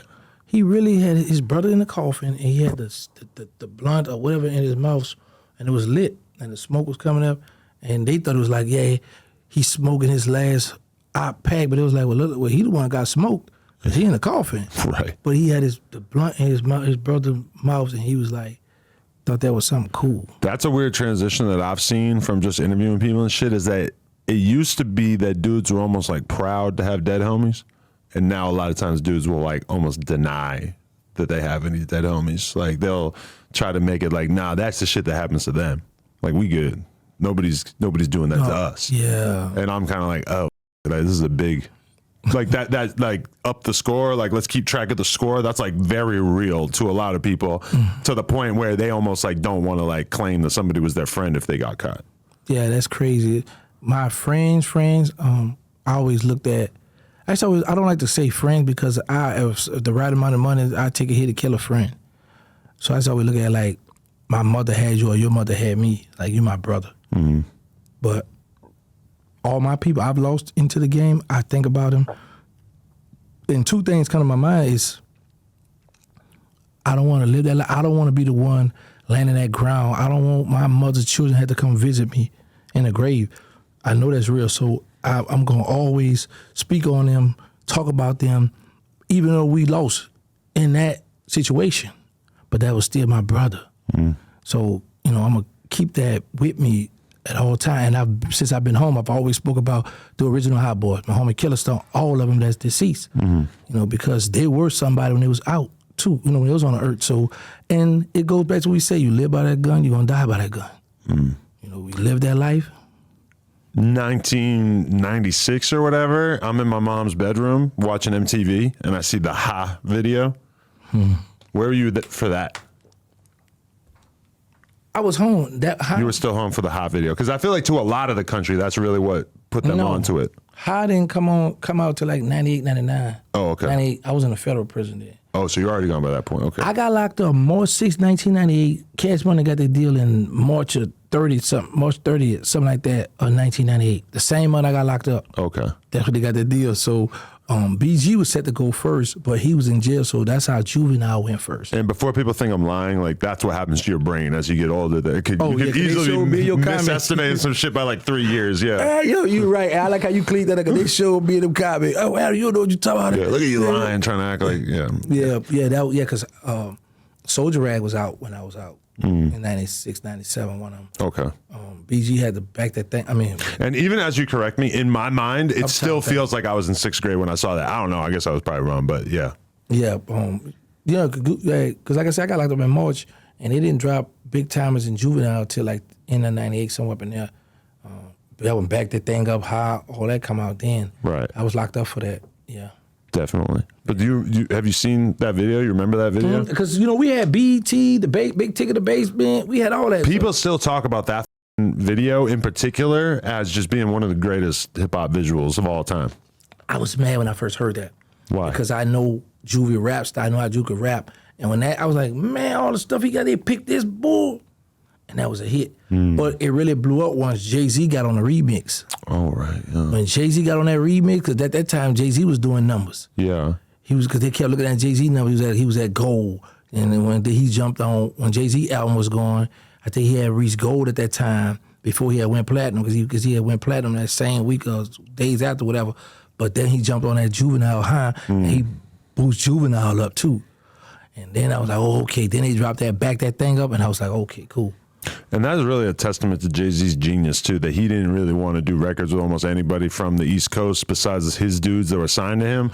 But then he would go tap in with UGK, and he would go work with Juvenile. And like, there was a Jay album where the only feature was Juvenile. I forget which album that was and shit. But that's like a real testament to him realizing that he could benefit from the down south sauce and didn't need to be like taking energy from like other dudes who are from the same city as him. He knew that he was destined to be like the big dog from his city. Yeah, Jay's just like the bully of rap. Like, I'm gonna do what I want to do. I'm gonna get on his song. And what I always liked I was never a Jay-Z fan, but I watch everything. And the thing that intrigued me with Jay-Z, like you could diss him today, he might wait till next year to diss you back. But he gonna get you back.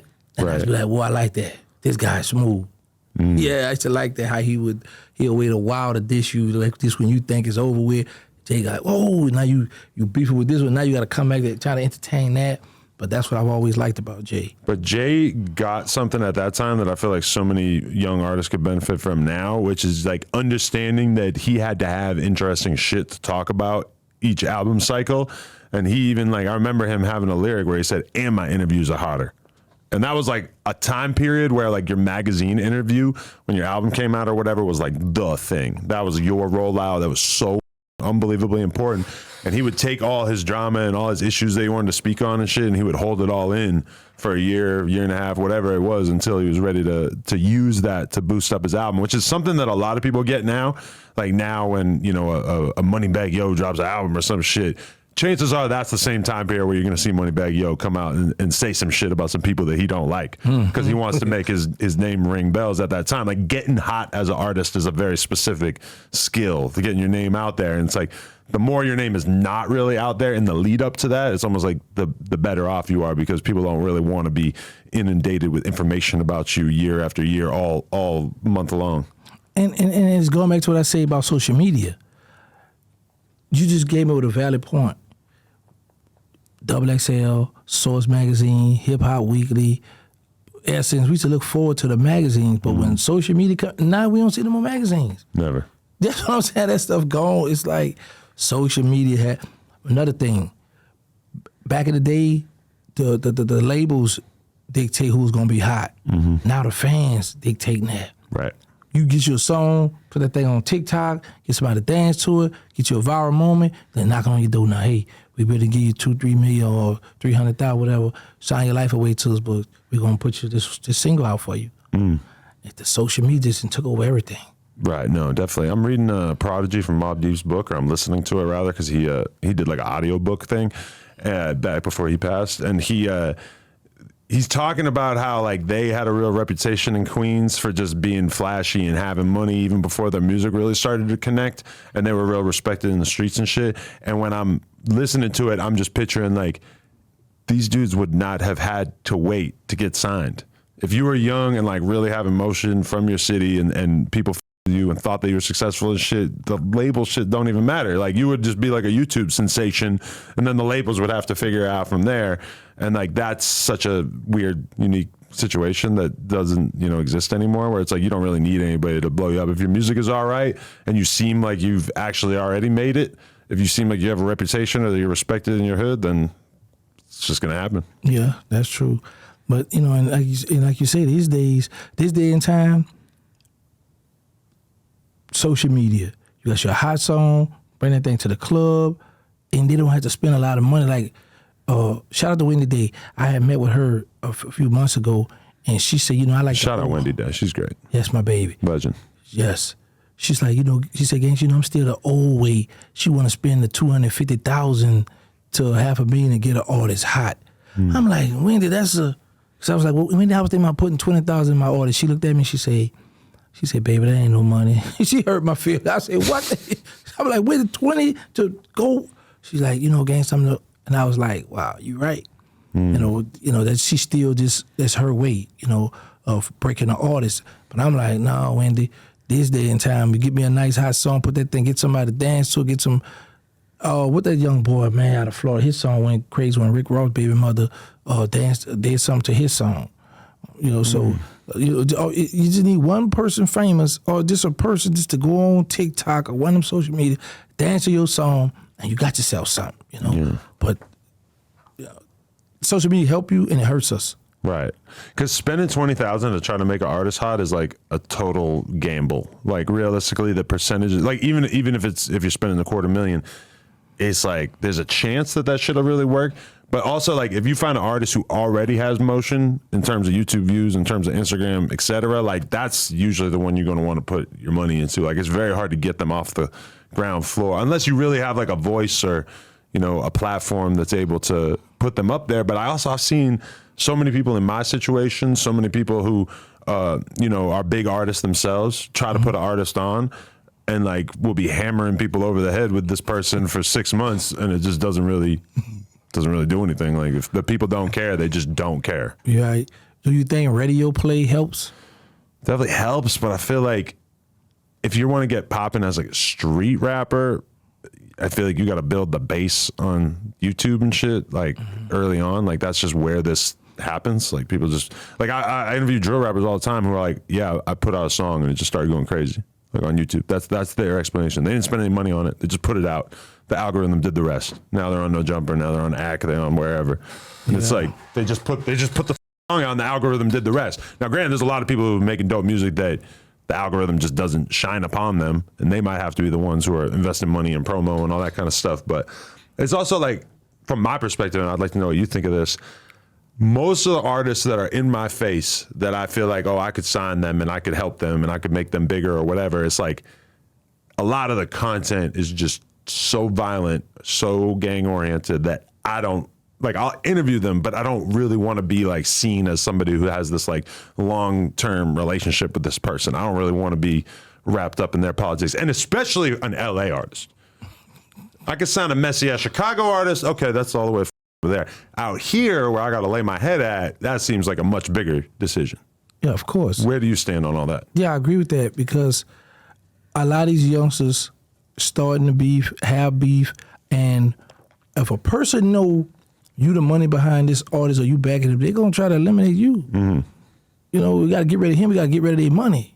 We gotta get, because he the one is allowing them their voice, and that's why I tell a lot of people when I be on social media, if I'm going through it with certain people, I be like, I'm not about to see my enemy make money, because that same enemy might make money, get powerful, get bigger than me, and then come and annihilate me. Just wipe me off. So it's like, I still take some of my street stuff to the internet, because I know on the internet people play dirty. People trying to get you out the way. They hating on your views. They don't want you with views. They don't want to see you be successful on YouTube. So I be like, oh, okay, I see him. I see what he's doing. I see how they moving. You know, so that's why I watch a lot of stuff.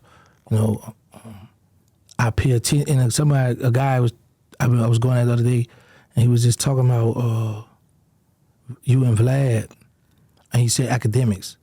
And I was like, he's like, you want to be like them? I was like, they have millions of subscribers. Of course I want to be like that. That's what I'm striving to get. That's what I want to look to, because I tell people, for me, coming from the hood, you know, coming from federal prison, now I'm home, and I see I could sit in my house or in an office space and with a mic and just talk my talk. Why not? I can make legal money, and I won't have to get out and do no kind of violent, no crime. Man, I'm with that. But back to you with the artist, I have an artist. He been Angola, from the hood, uptown. He a gangster, but he not putting out gangster music. He made music for the women. And I looked at him, I was like, he said, bro, think about it. Why would I put out something? I really used to live that. And everybody trying to cover that market. I'm going over here for the ladies. When you get the women, the men gonna come. And I was like, okay. And he went and did a video. He got the song. It's nice song, nice video. And I'm like, okay. But I haven't let people know this is my artist, because you know what I got going on. And you might have some rappers out there might like him, might feel like, boy, you're a dope artist, but because you affiliated with Gangsta, I ain't messing with you. So that's why I don't announce this my artist or this my people, or y'all check this out. Because I don't want what I got going on to affect him. Would you announce it like once he reached a certain level of success? Yes. Once it was like too late to undo it? Yeah, I'm like, nah. Yeah. I did that. But okay, what you were saying before though is like, with me, Vlad, I mean, the only argument you can really make is that our content is so divisive and so bad for the culture that's why nobody should want to be like us. Because if you look at me, Ak, and Vlad, like, we're three of the people that kind of like figured out the internet and how content making on the internet was going to work way before a lot of other people. You know, Vlad's been doing this shit like on YouTube for like almost 20 years. You know, like Ak was like the first person really documenting like street beef on YouTube and making these little videos about it and shit like that. And, you know, he's learned a lot. You know, the way he used to talk about the Chicago shit was very disrespectful. He'd be making up all these little nicknames and turning everybody into like the Wolverine of Chirac, all that kind of crazy shit. But, you know, from my perspective, it's like, if there's a market for that kind of content where people want to find out what's going on in the minds of all these young street rappers, I mean, somebody's going to have to supply it. And for me personally, like, I love that shit. Like, I've always loved that shit, even if I'm not directly a part of it. But that's the thing, is that me, Ak, and Vlad are all not directly a part of it. Ak's from fucking Jamaica. Vlad's from the Bay Area, but he's an older guy and everything like that. You know, it's like, to a lot of people, they feel like, oh, these are just not your stories to be telling. But a lot of times it takes an outsider to really be able to document that shit. Although now you see a lot more people that are really from that environment coming into that world and making noise. Let me tell you the thing that gets to me with people in general. I'm going to use me for example. I have a channel. So people be like, hey, I think you should do this, and this.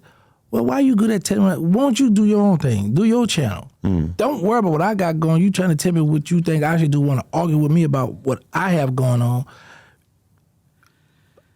It's a lot of people been out here 20-some years wasn't doing nothing. When I come home, Adam, and got on that internet, started telling my hood stories, so a few of my homies, they start, so I'm like, boy, I provide a job, I get y'all ideas, so now we rolling, you know? So now, people now got a sense of, man, I see this working, or I like this, so they see, you know, people coming to their page, and it's like, okay, pretty cool, you know? So now you want to look at the giants. You want to look at the no-jumpers, like you said, the Vlad, academics. You want to look at their channel and be like, another one, Cam Capone. You want to look at them and be like, okay, I want to be successful like that. I want to take something from their page. Because when I saw your podcast with all those other guys, I was like, I'm about to do that. I'm about to get me some people and start a podcast and let them bring content to my page, bring me different audience, different views. Because mind you, my YouTube channel come from me and my hood stories. I haven't lived that much in my life to keep telling hood stories. I got locked up when I was 23. Right. So, yeah. But that's what happens to everybody, like, especially somebody like 1090 Jake, who I'm sure you're familiar 1090, with. yeah, man. Shout out to 1090 Jake. He came in the game doing prison stories, talking about his experience being locked up, talking about all the street crap that he'd been involved with, whatever. Then he kind of pivots into, like, talking to other people who've had crazy, you know, life stories and stuff like that. And then at a certain point, he kind of pivoted into just like making videos talking about, you know, rap shit, snitching shit, street shit in general. So he started out with his own life experience, and then like once he kind of ran out of shit that he could say about himself, he pivots into like, let's tell other people's stories and let's try to be at the forefront of that, which makes a shitload of sense. But like he came into it building a channel off of the fact that he was able to, you know, authentically tell a lot of these stories. Let me tell you another guy that's underrated that people need to interview. Old Dan TV. It's called Paperwork Kings. Okay. He been covering the Young Dolph case for like about 3 years now, or however long it's been going on. He's very entertaining, but nobody don't want to interview him, but they all want his paperwork. They all want his information. Oh, I gotta check it out. And I be like, man, Old Nan is called Old Nan King and Old Nan King Paperwork. Man, this guy be coming with, and he's very entertaining. And they don't want no smoke with him on there, because he be going at everybody. But a lot of people hit him up behind the scene to get paperwork, to get information on people. But nobody want to show this man love, and they want to go get all the information from him. He's from Carolina, but he live in Atlanta, man. And Old Nan, check him out, Old Nan King Paperwork, Old Nan TV. Man, he got real underrated, man. And he do just like how 1090 Jake, but he do the music. He's more entertaining. He go hard, man. But they know each other too. Them two, I think, know each other. But I just like to look at a lot of these guys' platforms, and I take a little here, a little there, a little there. And even the stuff I'm not going to use, I still take it in and be like, okay, I see where he went wrong, so I'm going to go this route. You know, I like to see people getting money, and it's legal money. You know, with my little channel, I had to do my taxes, Adam, and I made $135,000. So I was like, man, okay, I'm doing a little something just for me, not selling drugs, not, you know, doing something illegal. I'm able to sit down, and this phone right here, this is the phone I use, this cell phone right, my Galaxy. I literally will post this phone like right here. What's up, this OG gig? And I post it on YouTube. I use this phone right here. Right. And I got an iPad. I wind up investing in an iPad. A little money. Once I got a little money, I started investing in myself. But a lot of my old videos from when I first started in like 2015, 2014, 2016, that got many, many millions of views were all just my phone.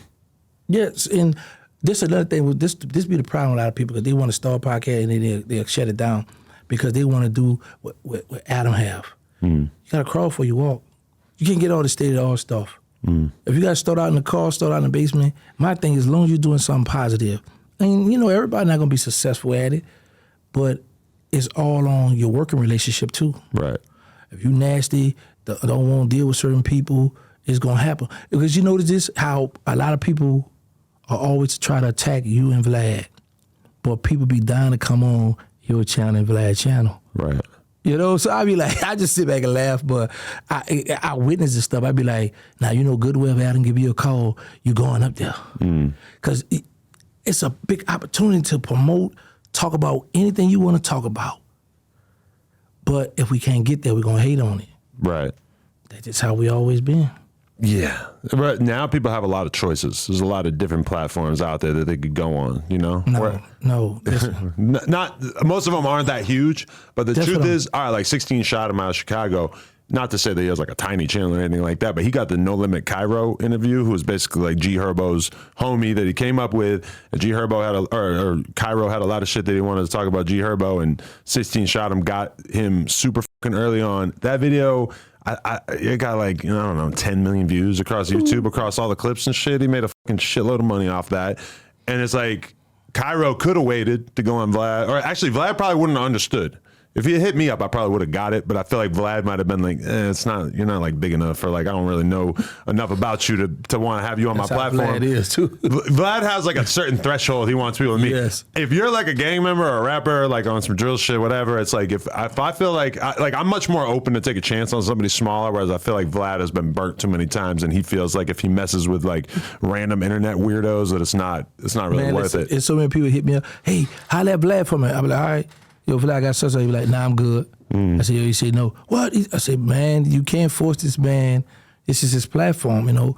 So I just, like I say, I just look at, it was somebody who usually was talking about a platform, and I was like, yeah, they got a nice platform too. But Real Life Street Stars. Okay. They just reached 1 million. I grew with them. I remember they had 220,000 subscribers. Now they had 1 million. You know, and I got a chance to interview them at the place where Lil Wayne, Jeezy, The Dream, Lotto performed out at that park. And they let me, I was like, wow, that's pretty cool. You know, so, and I'm really thankful and grateful for that. So a lot of times, Adam, I just sit back and I look at the stuff y'all doing, and no matter how people be saying, he shouldn't be telling this story, or he a culture vulture, he this and that. That's what stories are here for, to tell. We create content, you know. If you don't do it, somebody else going to do it, or just going to go unheard of. So some people be wanting their people's story to be told. And, you know, and some people be like, oh, man, I wish this one could have did it. Well, this person not into that. And like you see, you had a good point. Like with Vlad, certain stuff Vlad just not going to touch. Certain people Vlad not going to let come on his platform. You know, whereas you might be like, all right, come on up here, boy, let's see what you got. Yeah. I'll give you a shot. Because your platform, like, however people view it, who you interview is ultimately like what the perception of it's going to be. And I know at one point Vlad used to interview a bunch of porn stars, and then at a certain point he just felt like this is not the image I want to necessarily have for my brand. So he started telling people like, yeah, if you want to do an interview, just hit up Adam. Adam will do it probably, you know, which that's fine. I do porn. I don't give a f. So it's like, it makes total sense for me. But like from his perspective, I noticed him cutting stuff over the years. He used to do tons of battle rap shit, you know, because all these battle rap dudes, they got a new stupid thing they're arguing about every week. And it's like, Vlad used to do a shitload of interviews where he would be like picking apart, oh, so you said this about this person, and then you said this about this guy. And it's just like, I think at a certain point he just realized like, this is kind of boring. This shit doesn't really move the needle for my channel. It gets a few views in the short term, but in the long run, it's just not really, like, I can only interview so many people. If I want to branch out, if I want to have a big platform, I probably can't keep doing the same little shit over and over. Yeah, that's a fact. That's true. You sometimes, and I had to talk with a guy real too, and he told me, I was like, man, he was like, bro, you got to step out there and try new stuff. I said, but my audience, he say, you're going to get more audience, you're going to get people used to it, you just got to do it. And now I be like, okay, I get it now. Because I was just stuck in the tunnel vision on one thing. I want gangster stories, and that's it. Now, if you give me a story with a cat jumped out the window, the dog called him, I'll give it up. Let's put it on. Let's see, some people might like it. You know what I'm saying? You might not get the views you used to get, but you go get something. So, okay, I wanted to ask you this. Like, looking back on it, how do you perceive Birdman basically like initiating you into committing violent acts? Because I understand that he basically like took you on your first hit, and that you didn't even really know that was what was about to happen, and he just kind of told you like about a guy that you didn't even know who the it was. He told you like just go do it. Yeah. How do you look at that now? First, before I answer that, shout out to Swamp Stories. Shout out to Swamp Stories. Definitely recalled the story on his video. Yeah. I love him, bro. See, this is the thing. Growing up in the hood, majority of us want to be gangsters.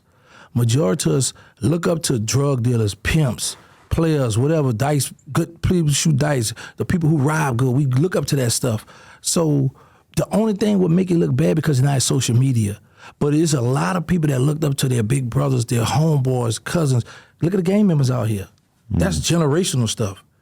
They grew up into that stuff. So by being him, a celebrity, a big mogul, people look at, oh, that's bad. But I look at it like, okay, this is what I wanted too. It's not like I was like a good straight A student, good boy in school, because I hadn't been held back in 3 different grades by the time I pulled the trigger. You know, I remember being held back in 1st grade, 3rd grade, and the 5th grade. I was just a bad class clown. So it wasn't until my middle school and high school days I wanted to get into being a student and learn stuff. And then I started going, then I went to college. But anyway, I love him. I'm grateful for him because he taught me not on the street ways, and then now he done taught me how to get money in this industry. He didn't think about this. He didn't made, man, you could, we could arguably say at least 10 people he made millionaires. Probably more than that, but that's why I just say at least 10, yeah. Right, you know what I'm saying? So just to keep, so because I was gonna say 5, but other people, boy, you crazy. So I said I'm gonna go to 10. Right. But so I look at it like I come from the hood, and I also had a chance to say once I got older, you know what? I don't want to do that. I want to stay in school. I'm gonna listen to my mother, and I want to be a good boy. You know what I'm saying? So that's the only thing that I miss is really being around him because as you can see, he got people around him that love him. I'm gonna just say like I can say like 2, 3 that I know for a fact, but it's not a lot of really genuine love around him.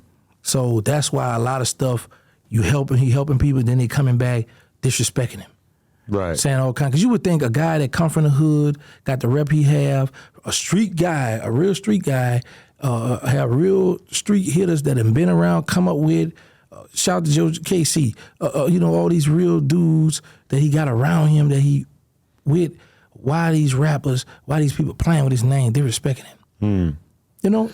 Was he, and totally understand if you can't answer this, but did he like choose to leave the drug dealing and the street shit behind like early on when he started to see success with the music? Or was it like an extended period where he was kind of managing both? No, he was like, man, I remember him coming when the hot boy we first come home, he had the last bunch of kilos, like, look, I'm getting out the game. I'm focusing on this. Really? Here y'all go, but giving that money back. Man, we ain't paying you nothing. Well, we ain't say that, but we ain't paying him back. Yeah, he got jacked. So, but the thing was this. Why'd you feel so comfortable jacking him in that situation? You're like, you're out the game. Right. You're not going to care? Yeah, because Slim, like, we don't want that around us. We doing this. Right. Because, you don't know, but at the time, they had some nice talent. And they seeing stuff. Then you got BG that's doing numbers local. So now, CDs was $15 to $18 back then. Right. So now, them people, they getting legal money from music. All right, we got to leave this drug stuff. Baby, like, okay, I'm going to get rid of the rest of these birds, but I'm focusing over here. That's why we got such a love-hate relationship because his name, Cash Money, all in my paperwork. I could have been the Birdman if I wanted to be. Could have changed spot. The people told my lawyer, look, here your gold card. What you got? I don't know nothing. I'm die in prison before I go lie on my people. Right. But yeah, early on, once some people started doing that music stuff and having all that success with them artists, all right, they gotta get the drugs out the way. But the crazy part about it was he's so tight, he wouldn't just give it to us. Here y'all go. You still want to be selective. Here you go, more. Here y'all, because once a person know that you backing out of something, everybody not gonna pay you. You're just not gonna get paid by everybody. They're gonna feel like, all right, well, you already saying you out the game, man, beat it, get out of here. Right. But you got some people that had love and respect for him, and he knew that that was scared of us, he could use like, okay, look, I'm gonna give you this here, bring me this bag, and they knowing that we coming behind him. So, but we don't know that he didn't give this work to these other people. You know what I'm saying? So he was slick too now. But do you think he took a big pay cut at a certain point? Like had to Yes, manage life without bringing in so much money for a while there? Because obviously in the long run it worked out fucking great, but he probably saw the writing on the wall that if I'm trying to do both of these things, it's not going to be pretty. Slim made that. Hey, I don't want none of that.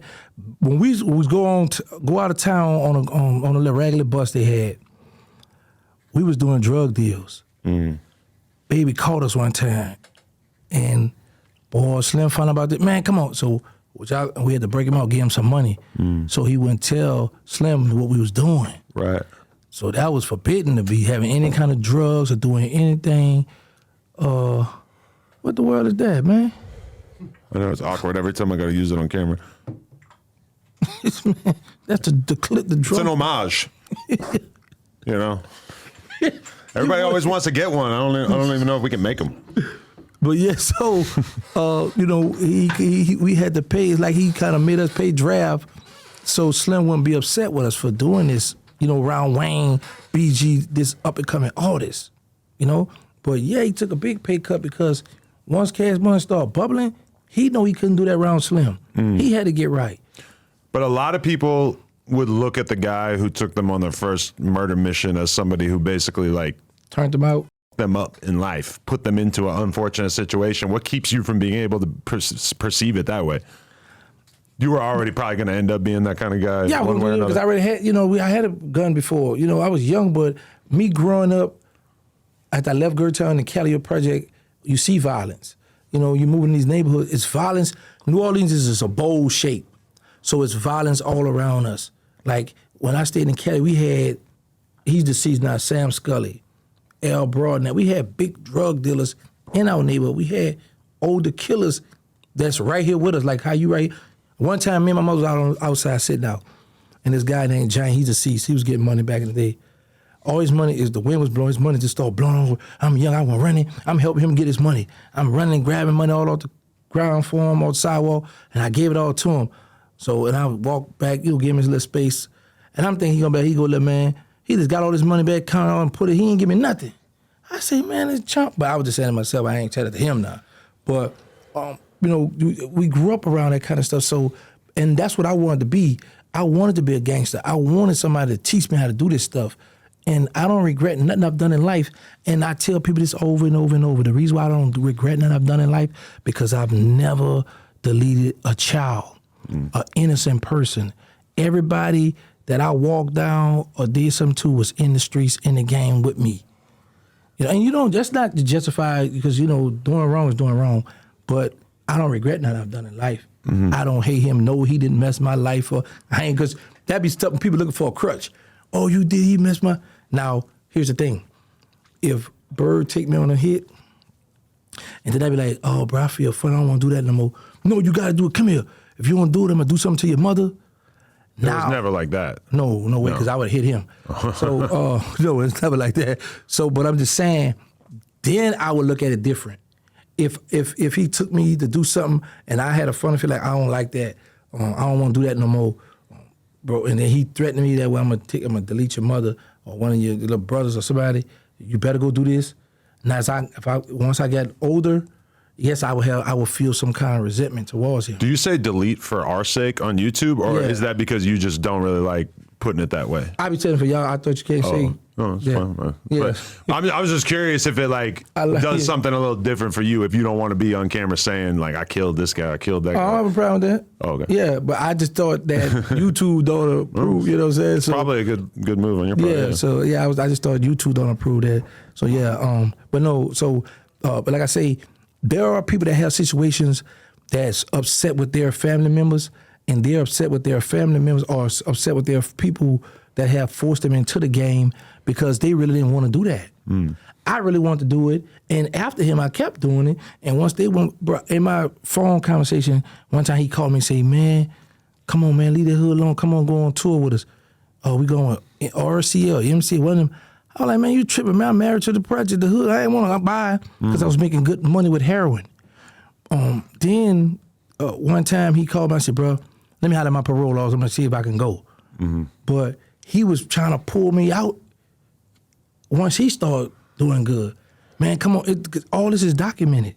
That the man was like, literally like, man, come on, wait for that now. It's time for you to, but I'm too far gone now, bro. I'm an animal now. I'm in the jungle. Were you even worried about getting caught after one like that? Or was it the kind of thing where like there's nobody literally standing right there, so you just assumed you were good?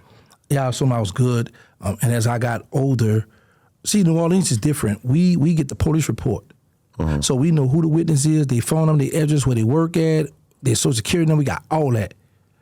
And then they have a thing where if we not indicted in 60 days, then they gotta release us. So you got some people that'll lock you up for murder and you're gonna sit until whatever. But in New Orleans, I heard they changed the law whereas the DA now can ask for an extension and get another 60 so they can hold you up to 120. 124 months. Other than that, they have to release you. But now if they could get more evidence, they can come back and pick you up. But man, I wasn't worried about nothing because I had the homie Killer Stone, the big money man, and I had Doing the Sterling Mosquito, countless other shooters that I don't want to really name because some of them still living, that I didn't have to worry about nobody coming to court. Is shit different now where like people are a lot more willing to tell now? You always hear that, like everybody's snitching, so shit is way different now. Way different, yeah. That stuff is acceptable now. At that time, it was like unheard of for people in your community to be telling about some shit that they saw? Oh, like the neighbors, they don't see nothing. The neighbors, everybody stuck together. The neighbors, you might have one person that might still say something if it happened to their family member. But if it's somebody outside that got whacked in y'all presence, oh, no, man, ain't nobody seen nothing. No, we ain't heard, no, we ain't seen nothing. Let me tell you something. My homeboy, Blackie Mo, he told me, he said, always be nice to the children and the old folks in your neighborhood. And I followed that, right? And one day, I had just left out my house. The homicide come and kicked in my mother's door. I'm around the corner at the block party for the one who told me to be nice to the children and the people in the neighborhood. Somebody had killed him, so we had a block party for him. I'm at the block party. This older woman and children come running around in the courtyard. Gangsta, run. The homicide, the police coming. They coming for you. Because they had saw him kicking my mother's door. So I'm way on a few other courtyards over, but I listen to what he told me. I make sure everybody in my neighborhood cool, they good, take care of them. I come through in my Infinity, throwing money out the sunroof, just showing love. And when you do that, your neighborhood gonna love you back. Definitely. What's the difference between what we see of Birdman on camera and the real version of him? Like, does it occur to you ever when you see him on camera that he's kind of playing a character, or is that basically him on and off camera? I mean, that's a good question. When I see him, because I've seen him go off one time when I come on, I say, whoa, that's the demon, that's the Birdman I know, right? But on camera, it's a big front. He more on some business, laid back. Because, you got to keep in, you got a guy that come from the hood, come from the slum, that was really in the mud, made it big. And what I love is he's showing people like, I made it out, you could do it too. But then when I see him, the thing that I salute him with, it'd be a lot of disrespect that people be coming at him with, and I'd be like, man. And like I say, it's killers all over. It's people who got money, but I know his potentials. I know who he know. I know that a phone call, man, look, take care, I know the power he have, So I'd be like, man, this guy here tripping, this guy crazy. But then I think about, you gotta come out the tunnel vision and be like, well, this guy got people too, though. This guy got money. This guy could send hitters too. Because like in this day and time, everybody got money, everybody got shooters. Right? I'm learning that too. So I guess people look at it like how we used to look at it. You tough, I'm tough, we're gonna see the toughest. But when I just see him hold his composure, stay humble sometime, I be like, yeah, well, I like that. Yeah, but I be knowing like, man, I know he won't just release that beast one time. If he could get away with it, or if he could, I be sitting back thinking, but I know if he can get that squad one more time and just cut him loose to stop them boy from playing with him, he'll do it one time to set an example. Because sometimes people hear stories and feel like, yeah, that's old, you did that, but man, I don't care about that. I'm out here now. Do you ever go back and watch that clip from the Breakfast Club? Where he pulled up on Charlamagne? Yeah. What did you think when you saw that? Because that is kind of like the rare moment where you saw Birdman like almost do some real gangster shit in a media / professional environment. I laughed at all because I was very, very ticked off with him for this reason. Mm-hmm. He had real street dudes with him. I assumed, yeah. Yeah, he had one of my co-defendants when So I was like, bro, you pulling up at a business and you done bought that hood back out you. Mm. You done let the people that you know that have a job to do with trolling, content, get under your skin, and you put up and check these people. What some real steppers. Mm. Come on, man. I was like, what the world? What is he doing? What? But from his perspective, once in a while, it's not the worst thing to remind people, he didn't do anything violent. He just kind of let everybody know this could be a real serious situation. But here's the problem. We know the hip-hop police watching. Mm. We know Asians, everybody watching. So when you bring these real shooters, these real killers in this environment, now they watching. Now they know. Because, people still have a life outside of the music. Mm-hmm. Some people go right back to the hood and go back on their block or go back where they doing. So now they're going to remember, oh, that was him. Because plenty of times I replayed that video over and over and over because I had been gone so long just to see the faces. I was like, that's such, oh, that's such, oh. And I was just looking at certain people and I was like, wow, oh, he had him, what, oh, he had him. Mm. I say, man, Stunner wildin'. And I know, and I'm happy that Slim is there because if Slim wasn't there, he'd have been lost it. Really? He'd have been lost, yeah. So Slim's kind of the one keeping his composure? Slim, listen, man, Slim run everything. Right. Slim, whatever, that's the Godfather. Whatever Slim say, that's what goes. Mm. Baby, the wild, he gonna run around with these little shooters and gangsters, but when Slim say, hey, tell them boys stand down, they gonna stand down. But I feel like that moment definitely had the intended effect where it kind of like put the fear of God in everybody's heart, regardless of, I hear what you're saying, which is like, if you're going to put on a little show like that, that to you says, oh, you're really not going to do anything because in reality, you're kind of advertising this to the feds, right? Yeah. But I mean, to the people out there, if Birdman's reputation as a menace had maybe like waned over the years, that was definitely a moment where everybody, like, as much as they laughed at it and took it to be like this hilarious moment, it also kind of like re-solidified to people like, oh, this is not a dude that you should play with. Yeah, it's true because, like I say, he have real street guys around him. Mm. Like, he don't have like some guys that grew up in the industry and they playing a role like they fake.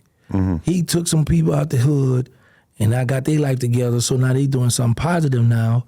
But at the drop of a dime, they dudes might just flash out behind him. Mm-hmm. And now you got lawyer money and you're going to be back to how me. Man, send that money. Well, what they had did for me, they had the guy with their, with the lady, the accountant in New York, and just told her whenever he called, just send him whatever he want. Mm. So I was good, but sometimes you don't want to keep going through that.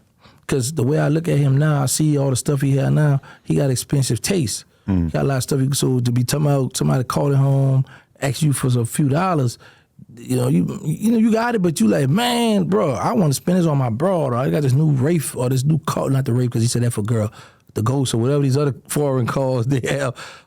He want to spend money on that, but it's in jail. It don't take much to take care of someone, but it's still a hassle because I used to get ticked off. I used to get tired of having to call him. I was just so happy when him and Slim got together and told that accountant when he called, send it to him. Mm. Oh man, that was the hand I fan with. Really? Yeah, because I was getting over then. Mm.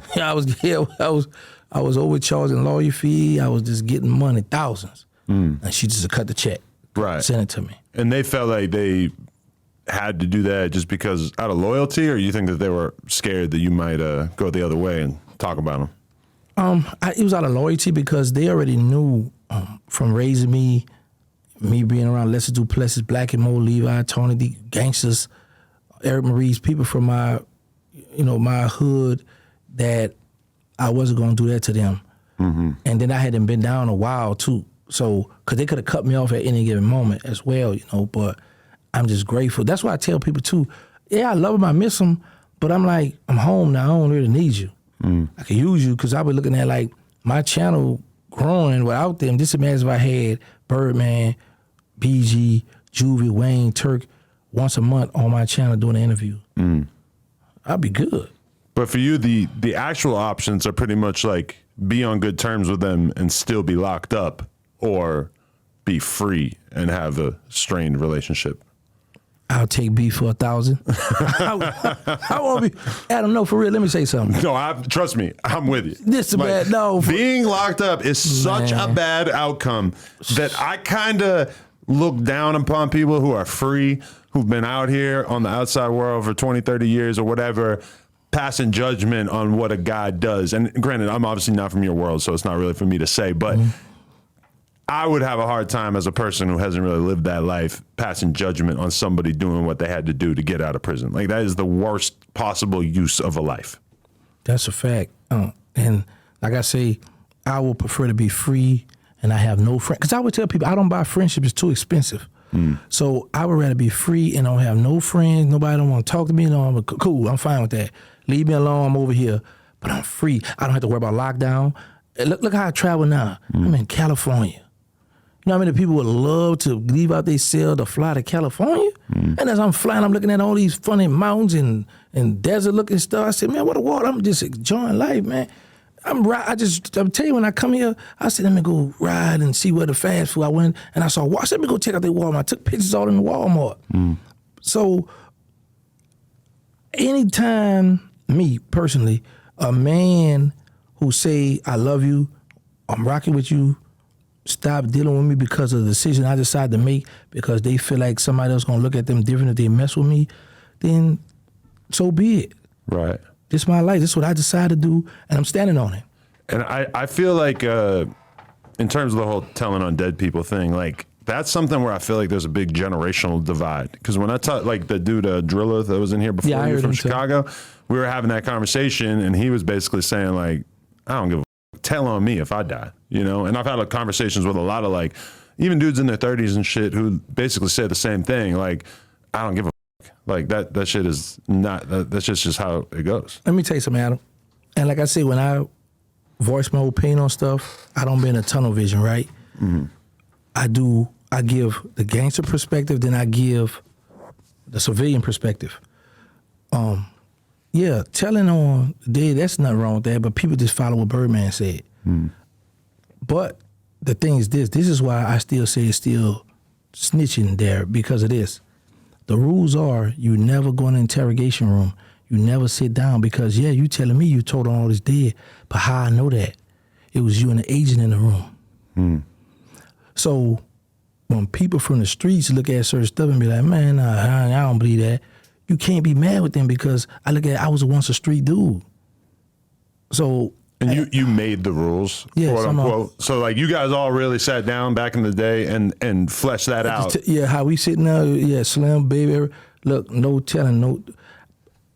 One time they come got me from juvenile jail for murder. I'll never forget it, late at night. Drove me back to New Orleans, brought me upstairs, had the most wanted older killers up on the board. There was one looking for them. So the man thought my mother was gonna make me cooperate. I'm sitting at the desk. He on that side, got the typewriters right there. He was like, hold on, let me call your mother before you get his statement so she could talk to whoever. I was like, all right. He called my mother. Gave me the phone. My mother say, tell him you want a lawyer, don't say nothing. I said, yes, ma'am. I said, I want a lawyer. I don't say, I mean, you book first degree murder, armed robbery. And I was like, oh, man. But my mother told me don't say nothing. So I had to take that and ride with it. So at the end of the day, you know, you learn from what people you come up around. If they tell you do this, then you're going to do that. But if they telling you no, stick to the code, this you do that. So I was one of the ones, and the rule, when I made the rule, don't talk to the people, thinking Birdman was going to be the weak link. All the while it was me. Yeah, man. So I was like, man, I'm out here now enjoying that Popeyes, McDonald's. I just had Burger King. Oh, no, I had Wendy's out here by y'all. What, that Burger King Wendy's? I got it out in the car.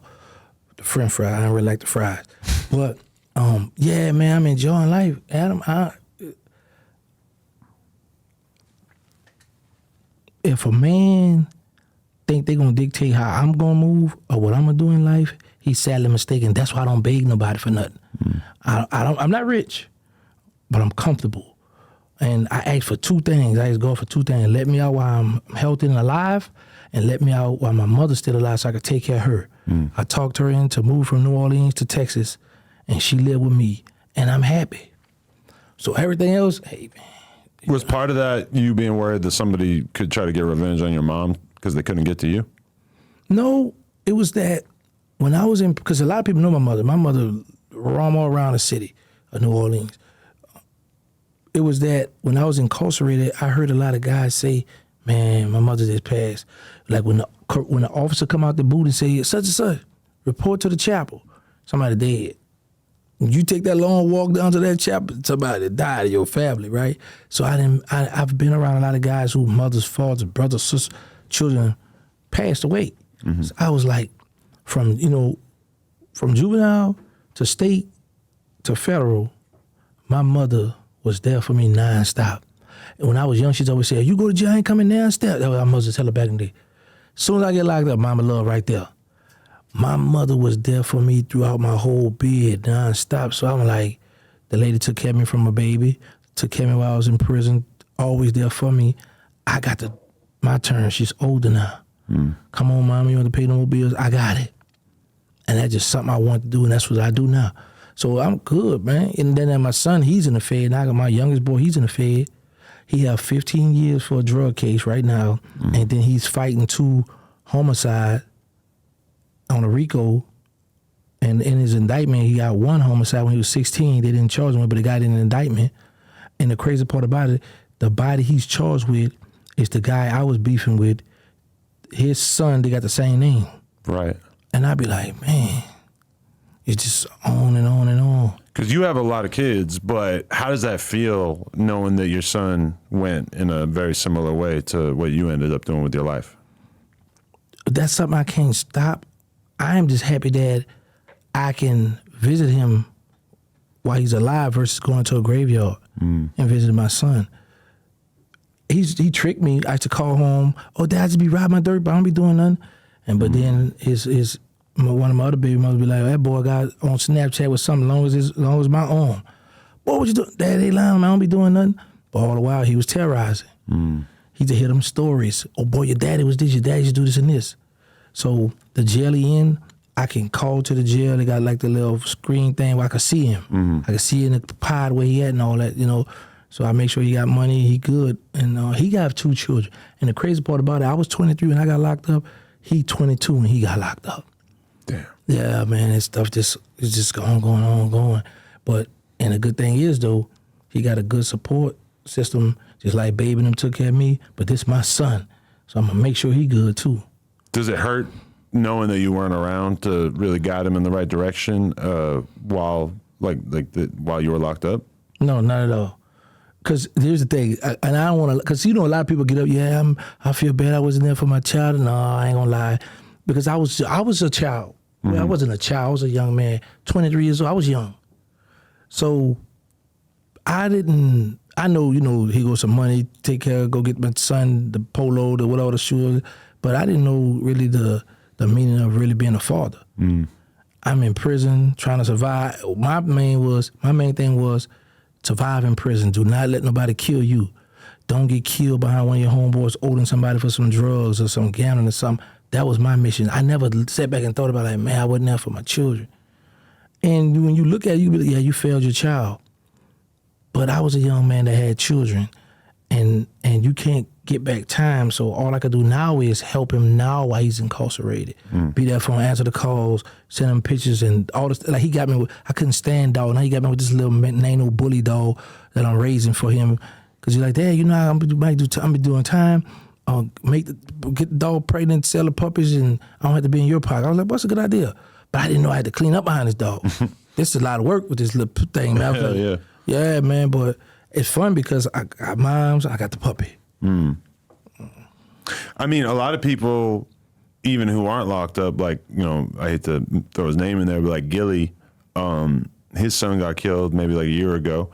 And I mean, he was free for most of his kid's life and shit, but his son still like got into the whole drill rap scene out in Philly and everything and ended up getting killed. And it's like, I saw a shitload of comments or people like, you know, commentating, even like Hassan Campbell, shit like that, saying, you know, like basically like you're a bad dad because you let your kids stay in that environment. But I consider that kind of naive, because the reality is that a young man's going to want to be a young man regardless of, nobody wants to just follow behind in his fucking dad's footsteps. And just because his dad is successful, like, doesn't mean that he's going to necessarily be content to be an intern following him, his dad around as his dad becomes successful, you know, and his dad has only become successful the last couple of years. So, I mean, how do you feel when you see something like that, though? That's a good example, and I'm happy you brought that example up, because him and Wallow on a good track. Look how they came up with the $1 million worth of game. Mm-hmm.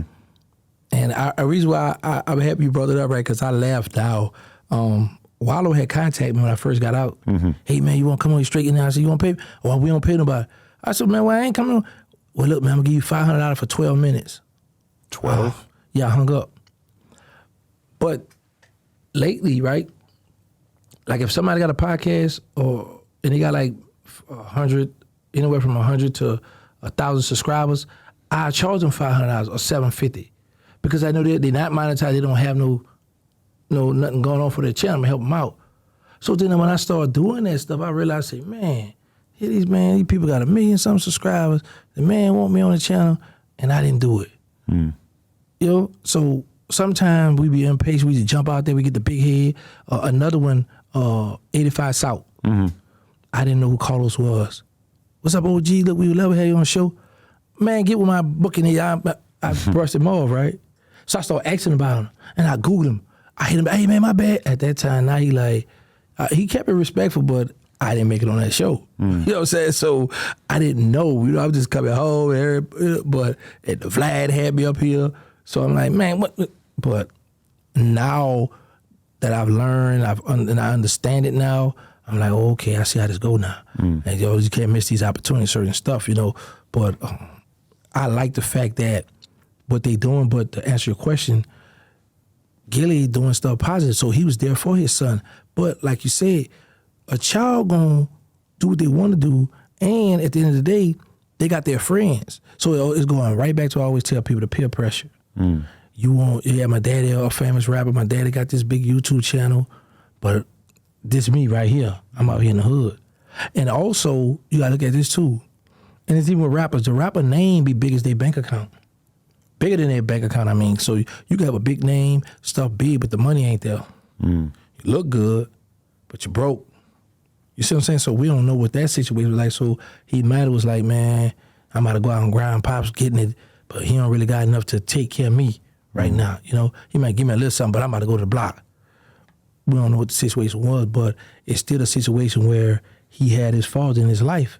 His father was there, but he chose to still go that day where he went. Mm. And that's the situation we be having. Them children gonna do what they want to do regardless. Right. It'd be plenty of time. I done had girlfriend and mother be like, oh, I don't want you with him. That boy be killing people. That boy be selling drugs. That boy be doing People looking for him. Stay away from him. And them girls be wanting a bad boy. Mm. They gonna still sneak and do it. So the children gonna still do what they want to do regardless.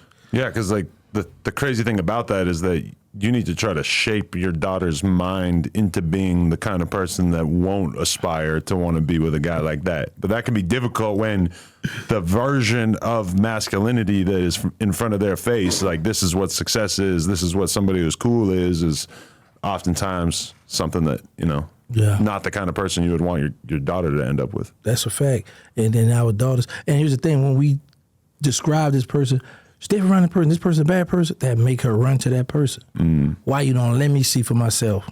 I don't believe you, Dad. Mm. I'm going to see. And that's the time, that's what we have. Like my mother used to tell us all the time, get this stolen car from in front of my door, I'm going to call the police. All that was a wake-up call to let us know, hey, it's school time. Let's go steal a donut from Miss Nancy. Mm. Because my mother up, she going to work. So we know she go to work, it's about to be school time. Let's go before she come. You know, had the mailbox back in the day, you put the quarter in or the dollar in, you open it, you grab out many newspapers you want. I said the mailbox, I meant to say the newspaper thing. That little stand where you can see in there, and when you press that little thing, you pull it open, You don't remember that, huh? No, I do, and it's crazy to think that they ever were able to get away with that. Because like obviously people are just going to take all the newspapers. Right. Why did that ever work? Did it work? I don't know. Yeah, it kind of because you still have. I was like, not to say that same thing, but they would put her donuts on top of that thing, and when we would steal them every morning, not every morning, but a great deal of mornings. So, back to what I said, my mother tried. She kept a roof over her head, food in her mouth. She worked, but I was gonna still do what I wanted to do, and that's what we do at children. We gonna still. But you got some of them now when they're in that household and their pops putting that law down, putting his foot on their neck, whooping them and doing. So some of them get right. But I know some 2 guys lived in my neighborhood. They had their mother and father in the house, and they still wound up being a dope fiend and wound up being a gangster. And they went to school. They had 2-sided house. The 2 brothers lived over here by themselves, and the mother and father lived over here. But they still went to the streets. The environment. Part of being an adult is like being able to give up that sense of control and just realizing like you're gonna have a kid and they're gonna do what they want to do and you're just gonna have to fucking deal with it. And it's like you can do everything possible to raise them right, but also at a certain point you can't hold yourself responsible for every last detail of what happens. It's probably easier to understand that when you have 11 kids. Yeah. I have 1 kid and she's 3.5. So for me, it's like, oh, I'm still capable of micromanaging every single thing that happens in her life. Like she's never had a bad experience because me and my girl have been like controlling enough that she doesn't know what it's like to get bullied or to have somebody with her or somebody hit her or whatever. Like, you know, and it's like, as she gets older and older, you just keep getting more and more into the position where you're not going to be able to control that shit. Yeah, eventually going to be like, hold up. Like with my daughter, when she first went to go to college out of town, I was like, no, let her stay in New Orleans because they got 5 brothers that going to protect her. So she was like, her mother was like, let her go. She got the fall, going to let her get up. I'm like, no, that's my daughter. No, we ain't. And she went to Howard University, graduated. She had a fight at school too, but she did good. Do you have the self-control that you could find out that her boyfriend beat the shit out of her and you wouldn't feel the need to take matters into your own hands? Yeah, I talk with my daughters about that. I'd be like, listen, and I used to tell my little cousins, there's 2 females, I say, listen, if you and your boyfriend have a fight, don't call me. Call me when you know for sure you really through with him. Because I know if I come there and me and this man get into it, later on tonight, y'all gonna be back laying up, and now I got an enemy with him, and now you choose to pick, because a penis and a vagina are 2 powerful elements. So when I get into it with this man behind you, and now your feelings and got back, you miss him, y'all, and now he plotting to hurt me, and then sometime she be swayed to go with him. You know what I'm saying? We've all seen that, yeah. Yeah, so I always tell my daughters I tell my daughters now, and I tell my little cousins, don't call me unless you all know for sure you through with him.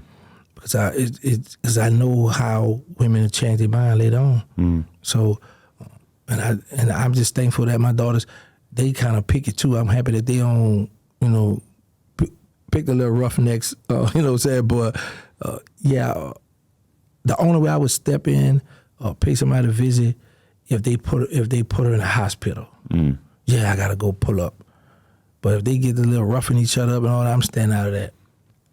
Is you having self-control in your mind, you having somebody else handle it as opposed to yourself handling it? No, I wouldn't let nobody else handle it. Like I said, it depends on how far it is because, like I said, if I have somebody to delete her boyfriend and knowing she in love with him, now she gonna be mad with whoever did it. And then you never know. Sometimes, they back to the civilian type, when the police put around, well, me and him got into it, and my daddy knew it, and my daddy had a friend, and he, so now I'm trying to help y'all. You snitched on my hitman. You know what I'm saying? Right. So I've learned a lot of patience being home, and I've learned how people like to move.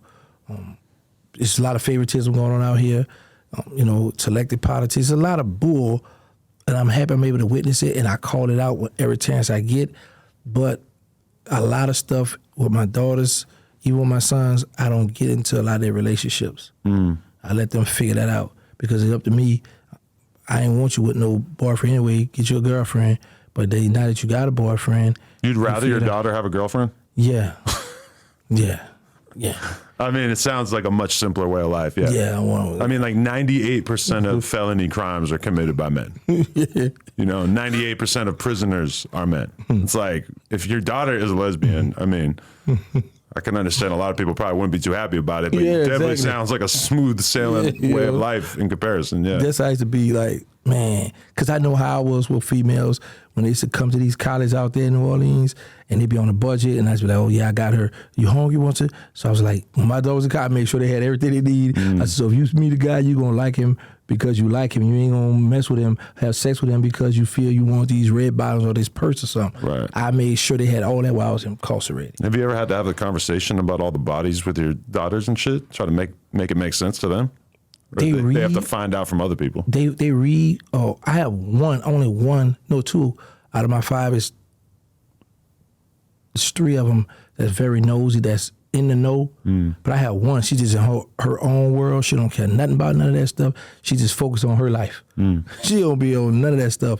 But it's hard to imagine people aren't like us and aren't going to just go watch a YouTube video about everybody that they meet who has like a criminal past. You know? But my sons, they all know we all talk, and I don't hide nothing from them because, you know, a lot of times your child be so happy, oh, this is my daddy, or be hanging around here and the enemy lurking, and oh, that's his son, I got something for him. You know, so I make sure I talk to all my children. So a lot of people be like, all right, don't be telling people I'm your father now, because, you know, people try to play get back. Or they try to get some get back, you know. So I talk with all my sons. My sons know what's going on. Do you think that you being open with them about that shit makes them less likely to go down that path?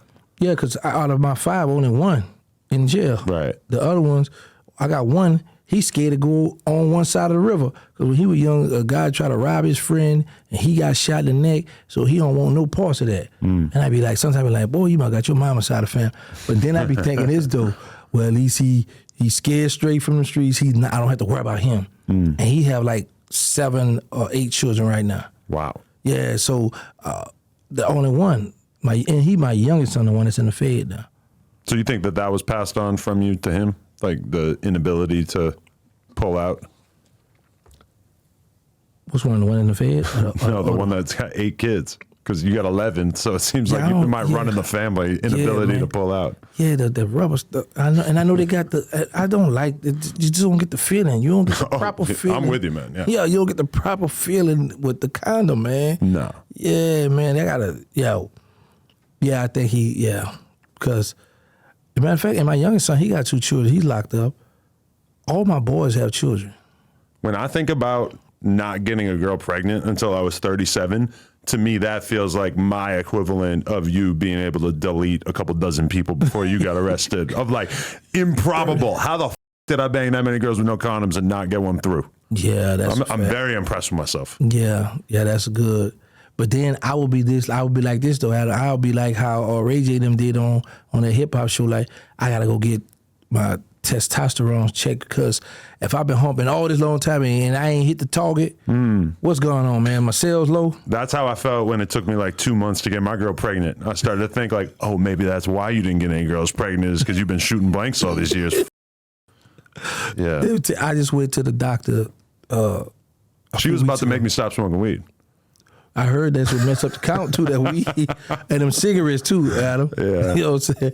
But I went to the doctor the other day, and there was a fine lady in there too. She was thick. She was my doctor. No, let me tell you this here. I had this. I don't have this doctor no more, because the job I used to work, I quit, and my job, the insurance, this doctor only accept corporation insurance, so I had to stop going to her. Well, I had this female. She was talking crazy about, I think you burned, you got disease, you got all this stuff. So I got scared. I run to my doctor. I said, I need to be tested. She took all my blood. I said, I want you to check to see if I got herpes too. So she was like, was you breaking out? I said, no, but I still just want you to look in my private, check me out. So she's like, all right, let me go get a chaperone. So I'm thinking, I said, well, she gonna go get a man to come in the office to make sure, like, no funny business go on. So I'm waiting for her. She come back in there with this black female with a big butt. But here's the thing though, Adam. I gotta drop my pants, but I'm on the soft. Right. Oh, that was so embarrassing, man. They understand. Yeah, but this lady was thick, and I'm like, I was checking her out in the lobby area, and for her to stand right there, and I couldn't get the stiffy going, and this lady told me, drop your pen, she examined my private part. It would be so much weirder if you had a boner while they were checking to see if you I'd had have preferred herpes. that, though, so, you know what I'm saying? Versus being on the side. Come on, man. You know, every man, when he got a chance to, especially if a woman you like, and you know you is well off down there, you going to want to show off. Yeah. Because later on, she may be like, all right, I saw you. All right, but yeah, man. So I go to this other doctor. So she fine too, but she got the little young nurse. So she sending them at me. Tell him he overweight, he got to lose a little weight. I was like, all right, that's cool. You know, she sitting on the little fine little nurses to tell me, but I got all my blood work, got all my stuff. Because I always preach to the people, you know, get tested for HIV and AIDS. Because I have a little cousin that died from AIDS. You know, I watch people in prison. One guy had a fight. And he got HIV from having a fight with a guy because the blood some kind of way got on him and got his cut or something. Wait, he got it from a fight? Yeah, from fighting a guy in I never prison. heard of that. That's fucking crazy. He got HIV from fighting a guy in prison. I was like, what the world? Yeah, so that's just something I'd be like, man. You remember like Magic Johnson came out in the NBA and then people didn't want to play with him?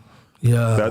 That story is almost like, that's almost kind of understandable. And that's been about almost 20, about 20-something years now? 30 years? Or 30 years, something like that. The 96 that come about, right? Somewhere up in there. Yeah, before, but yeah, around then. And now he's healthy, looking good. What happened to this? I don't know. He beat the case somehow. He beat the case. Not guilty, huh? He's living good out here, man. Yeah, man, that's a fact. When you heard about Birdman going through issues in terms of like people like Lil Wayne claiming that he wasn't getting what he was supposed to be getting paid, did that surprise you, or was that something that you could have probably guessed that he might have been somebody who wouldn't be trying to hold on to a bigger part of the pie? I was shocked, but I wasn't surprised because I started seeing the houses, the cars, the jewelry, and I'm like, that's a big overhead. You got to fund that some kind of way, you know? So, and I ain't lying, man. I be thinking about that. I was just thinking about this the other day. I was like, bro had three runs in a game. What I mean by that is you got Juvenile, Wayne, the Hot Boys, first run. Right. They fell out. Then you have Wayne that toted Cash Money for a while. They fell out. Then you had the Young Money run. Crazy. Man, I would sit back like, yo, that boy really enjoyed life, man. But yeah, that's the only thing that I wish that I was there for to see or to speak out for. Like, man, don't do that. Make sure the man good, make sure he's straight, because Wayne toted Cash Money. Wayne told, man, and that's why I got so much love for Juvie, Turk, BG, Wayne, and we go through our stuff. We go at each other. And I tell people this too. It's sad how men have taken over the internet. You know, at one time, women used to be in the beauty salon fussing and arguing. Right, now we're all doing it. Yeah, a bunch of men. We took it like the women, they didn't fell back watching us do this, you know? Yeah. But what I love, and that's why I got so much love, respect for them guys, them four I named, because at the end of the day, they was grinding, putting that music out, and I was in federal prison and getting money. Getting money off everything they was doing. So I'm like, man, I got a lot of respect, even though they don't know that, but they was still, you know, their craft and all that kept me going. I took care of my family. Yesterday, Young Boy put a song out where he says in the song that he knew Birdman never really loved him. And like, that's somebody that it seemed like they were kind of like kindred spirits at a certain point in terms of just really relating to each other and seeing like I feel like Birdman probably saw him as kind of like a younger version of himself in a way.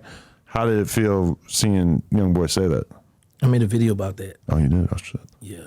I dropped that. I dropped it. Oh. Matter of fact, I put it out when I was out here in your lobby. Oh, well. Doing very well, too. Getting a lot of views with it. I bet. Yes. So my thing is, I was like, that's good for you, Birdman, because of this. Birdman didn't do nothing to Young Boy like how it happened with Juvenile, BG, Wayne, Turk, or Manny Fresh. Right. With the money issue. He ain't never touched none of Young Boy money. If you think about it, Young Boy signed with somebody else. Now I'm hearing that he worked the deal for them, and then they lost out on some money because Young Boy wasn't selling like he used to sell anyway. The sales was down too. So I'm thinking that it was one of those situations when Young was on them pills, he like to get high, and he just was in there just going in because he felt like Stunner wasn't calling him or whatever the case may be, right? But we do know it wasn't dealing with no money. So it have to do with you not there for me for as being able to call and reach out to you and talk to you. And I was like, that's what you get. That's good for you because every time Young Boy had a problem, what Birdman gonna do? I got your back, youngin'. He's speaking out like I'm backing you. So you got BG here, just come home. You got Turk, you got Juvenile, you got Wayne. You got a family over here that still got a fan base, that people still want to hear their music. But you show, now rightfully so, let me just say this too, because Young Boy was hot now. So rightfully so, yeah, you back Youngin, but Youngin not on Cash Money. NBA Young Boy wasn't signed to Cash Money, so, and it's good to still be affiliated and show him I'm rocking with you, I got love for you and that. But if you notice, it happened with Rick Ross.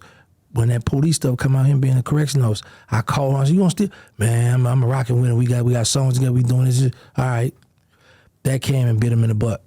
It's like every time he welcome outsiders into the family and show love and rep them people out in the public, they come and disrespect him and bite it and kick him and beat it. And now he left looking stupid because your loyalty was to them and you showing love to them when you could have been putting that energy into the family, into the circle. But then he's like extremely limited if he's only working with people that are, really from where he's from. Whereas with Young Boy, that's literally like him seeing everybody in the game and sort of like pinpointing the one person that he really wants to work with. That's like very different. If you look at the original Cash Money, it's kind of like magic because you're looking at like so many successful people coming out of such a small environment that he was already organically related to. No. I wasn't talking about in that aspect. What I was talking about is you putting all this energy, showing all this love to somebody that's not signed to you. Right. That's what I'm talking about. Because he already had to deal with the people for $60 million or whatever he worked in. Young Boy got 35 of that up front. So that's what I'm talking about. And like I say, he saw Young Boy hot. He saw opportunity. Let me go get that. But when the situation I know with Jay Prince and a lot of stuff with Young Boy, Bird stepped in. So it's like big dog and big dog. I got you, youngin'. You know what I'm saying? So a lot of that stuff you look at like, well, man, you was going through with these dudes, with these people, and now you gonna diss this man? What you diss him for? Because like I said, we know it's not about no money. Right. Because he couldn't touch young NBA money. Young NBA baby show that buddy was cuffed. But Young Boy is somebody who's like pretty much predictably fallen out with like almost everybody who's worked with him or helped him in his career. Like it feels like that's something that is almost inevitable for everybody that he works with. I heard that before. I don't know too much about him because I never followed his story. Was when I come home, I was like, what's going on? Who's who? They started telling me about, Well, if you want to watch a 6-hour Trap Lord Ross documentary, he breaks down like all the crazy killings and shit associated with Young Boy. Not that like Young Boy did, but like there's rumors that people around him were doing all this shit for him. Okay. All right, yeah, well, if I'm bored, I got a little time one day. Yeah, 6 hours is a lot. Yeah, I might check it out. I'm bored one day. That's definitely one that made me like question my own sanity. Like, why am I watching this? But here's the thing, though, Adam. Even though it's a situation with me and Bird, my loyalty is still to him. So whenever somebody attack him, I withdraw from that person. Now I don't want to support you because it's still family. I'm still Team Bird no matter what. So that's why I stand that with it right now. Well, it's interesting because it's like two different mentalities. It's like you can sign an artist from the ground up, but also Birdman has at times like found artists who are already signed, who are already doing their thing, and he like kind of inserts himself into their narrative, spends time with them, do a song with them, et cetera, like Young Boy, NLE Choppa, et cetera. And it's like that might blow you up. That might, make you look good that you're, clearly having good relationships with these young, hot artists. But it is definitely kind of a gamble to be, co-signing people that you don't have like a full business relationship with. Yes, that's the whole thing. And I sit back and study them and I watch that and I be like, I wonder how you feel now. I wanted to do. Sometimes I be wishing I could be in that room. Now people always say the fly on the wall when somebody violate Birdman and he was loyal to them. I wonder how he be feeling. Do he be feeling like, okay, it's street feelings involved, or like, man, you know what? I'm just true with this whole game. I'm sick of it now because now it's like a slap in my face. Because we see it with a lot of old heads, like Master P is in the same boat where it's like he was so huge, and then at a certain point it just felt like he was maybe too far removed from the game to really be able to take somebody's career from 0 to 60. And then, you know, it's like, even when I remember when I interviewed Master P back in the day and I realized that like the streaming shit feels like small money to him compared to the CD sales. So for him, he almost feels like, and I don't know to what extent he was kind of capping and just saying this, but like he made it sound like he just wasn't even interested in really doing business in the music game until shit changed. And I was just like thinking like, shit ain't gonna change like that. Like if anything, shit's gonna get worse. Like, you know, like the money that is available from streaming is making a lot of people rich. It might not be CD money, but it's a good business to be in. Yeah, that's a fact. Yeah. But so how do you feel seeing like Rick Ross and Birdman going back and forth, and, you know, Rick Ross calling him broke and all this shit? That was kind of introduced a new narrative I hadn't really thought about. Ticked off. Yeah. Didn't like it. Because like I said, back to this family here, and like I remember him backing Ross when they was attacking Ross early in his game, you know, early on in his career. So one thing we do know, no matter what people say about Birdman, he don't have this or he don't have that or he this and this, Birdman could still pick up that phone and make stuff happen. He'd improve over and over and over again. I got this star. He'd have made a lot of people millionaires. So just looking at that, I'd be like, man, there you go again, Stunner. Another one of your people that you brought in the game or you show love, you gave the game to. So sometimes I'm learning you can't get a game to everybody. But it's also almost like there's in terms of like working with the young street artists, is almost like a age limit as the older dude. Like at a certain point, it's just going to become like much more difficult to be the guy managing that. Like a good example or a weird example is Gucci, because Gucci signed all these hot street artists, and quite often he picks the dudes that are like too street. They're like really having obs, getting in shootouts. You look at so many people like Fujiano, Pooh Shiesty, et cetera, who like, you know, he signs them and they just end up getting booked like within a year. And it's like, on one hand, it does make Gucci look kind of good that he's able to get these hot ass artists, but it's almost like he gets the artists that are hot, that are on too crazy as shit, that it's not even worth it. Right, that's a fact. And it go back to you saying, the company you keep in, and a lot of artists that want to get into the CEO game, you still stuck in the hood, and you come from the hood or you rap the hood, so it's time to switch over and get you artists that you know are gonna stay out of trouble, because you invest in your money at this point. And that's what I was saying about artists, man. You got to babysit them artists, and in this day and time, you got to get an artist that's going to invest in himself or herself first. That way, you know they're gonna take the craft serious. That's what I like about my artists. Yeah, like on that bullshit. No, he laid back. He come from the bull crap, but he invested in himself, and he conducted him, because he been in gold, he been around, so he know what's at stake, and he got it right now, and he got a nice little buzz going. But if Gucci had been all up in Pooh Shiesty's business, I feel like that would have had a shelf life too. Because like Pooh Shiesty probably just in a state of mind where he's not really trying to hear an OG tell him, you know, micromanages every move. Yeah, of course, because, you know, I don't know Pooh Shiesty, but just hearing, you know, where he come from, a lot of them be feeling like, I got my own crew, my own homies, so we just do bidding, but don't tell me how to run my life. Right. You know what I'm saying? I come from this, I come from seeing all this stuff, so who are you to tell me, you know what I'm saying, what to do? You know what I'm saying? I'm signing you, but I'm signing you for business. I ain't asked you for to be a mentor, a big homie for us how to run my street life. Right. And that's the problem, man. A lot of the artists come in, they bring that baggage. They bring that baggage to the business. I was a gangster, I run with gangsters, so I'm going to associate this with the music. And that's what kind of happened to Papoose. He was signed, they had a deal, but every time they go in the club, the gang fighting, they fighting. And the people, man, you met me, all right, we're gonna drop this. I got that from K. Slakers when me and K. Slakers used to talk when I was in prison. So I was like, man, he was telling me, man, he used to go every time you go to the concert, they fight. Every time you go to the book for something, they fight. So it get to a point where people like, man, you a fight risk. That what they call you a flight risk, man. I don't want. And now there's just like so much less fighting and so much more shooting that it's like, you know, I seen like a video of Lil Durk walking into a show one time and just seeing the amount of security that he had around him just to walk into this club and just being like, oh, like this is what it looks like to be like really truly successful in this world, is that you don't just have like, you know, fear that like a little fight gonna break out. Like you're ready for the dudes to pull up with switches and like really try to kill you. Like you have to actually be 100% on deck, ready for that shit. And that is just no joke. That almost makes it like, why are you even doing these fucking club performances? Like you should just leave that shit alone. Just do your big venue performances in the middle of the city at the Hard Rock or whatever like the real venues are. Like maybe that would be a little bit more appropriate, because at a certain point, doing the hole in the wall ass clubs, like even if you're making good money, there's just so much risk associated with it that might not be worth it.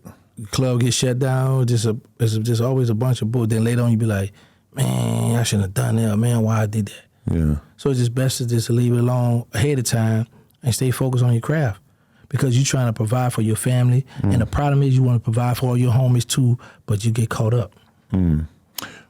At what point did Boosie start, the whole friction with Boosie start? When he dissed me on Vlad. Right. I never met Boosie in person. And you think he was just standing up for what he saw as Birdman's best interests? No, I believe he was just standing up for his best and, you know, what he believed. And he wasn't wrong. I just saw an opportunity where I could capitalize off it. Like I say, I don't get upset with these guys when they come for me, because I was really in the streets, but now I'm on the internet. And I look at it like I started my career with him. You know, so I'm grateful for that. You know, because think about it, he could have picked anybody from New Orleans or Baton Rouge to talk about, but my name come up. But he talks about you like you are the Antichrist. Like you don't actually see Boosie get like too out of character on his Vlad interviews too much. But when your name came up, it's like he could barely stay in his chair. He was so upset talking about you. Because you gotta keep in mind, BG and a lot of people rap about me. He heard all these stories about me. So it's like, you know, it's sort of like, man, you my hero growing up, and now your name involving some bull. You tarnished all this, and I get it. That's why I respect it. But I realized that when I didn't have the backing and the support when I come home, that this internet was the way to go. I was happy he did that. Because now I'm like, okay, I respect that you stand on what you're standing on, because I was once a part of that. And I was on the side what you on now. But now that I'm over here and you playing, okay, well, it's this internet stuff, let's get it. So he said that you were punks while you were locked up. Where did he get the idea of that? I don't know, but I'm pretty sure it was guys, just like people was hitting me or telling me stuff about him, is people hitting him up.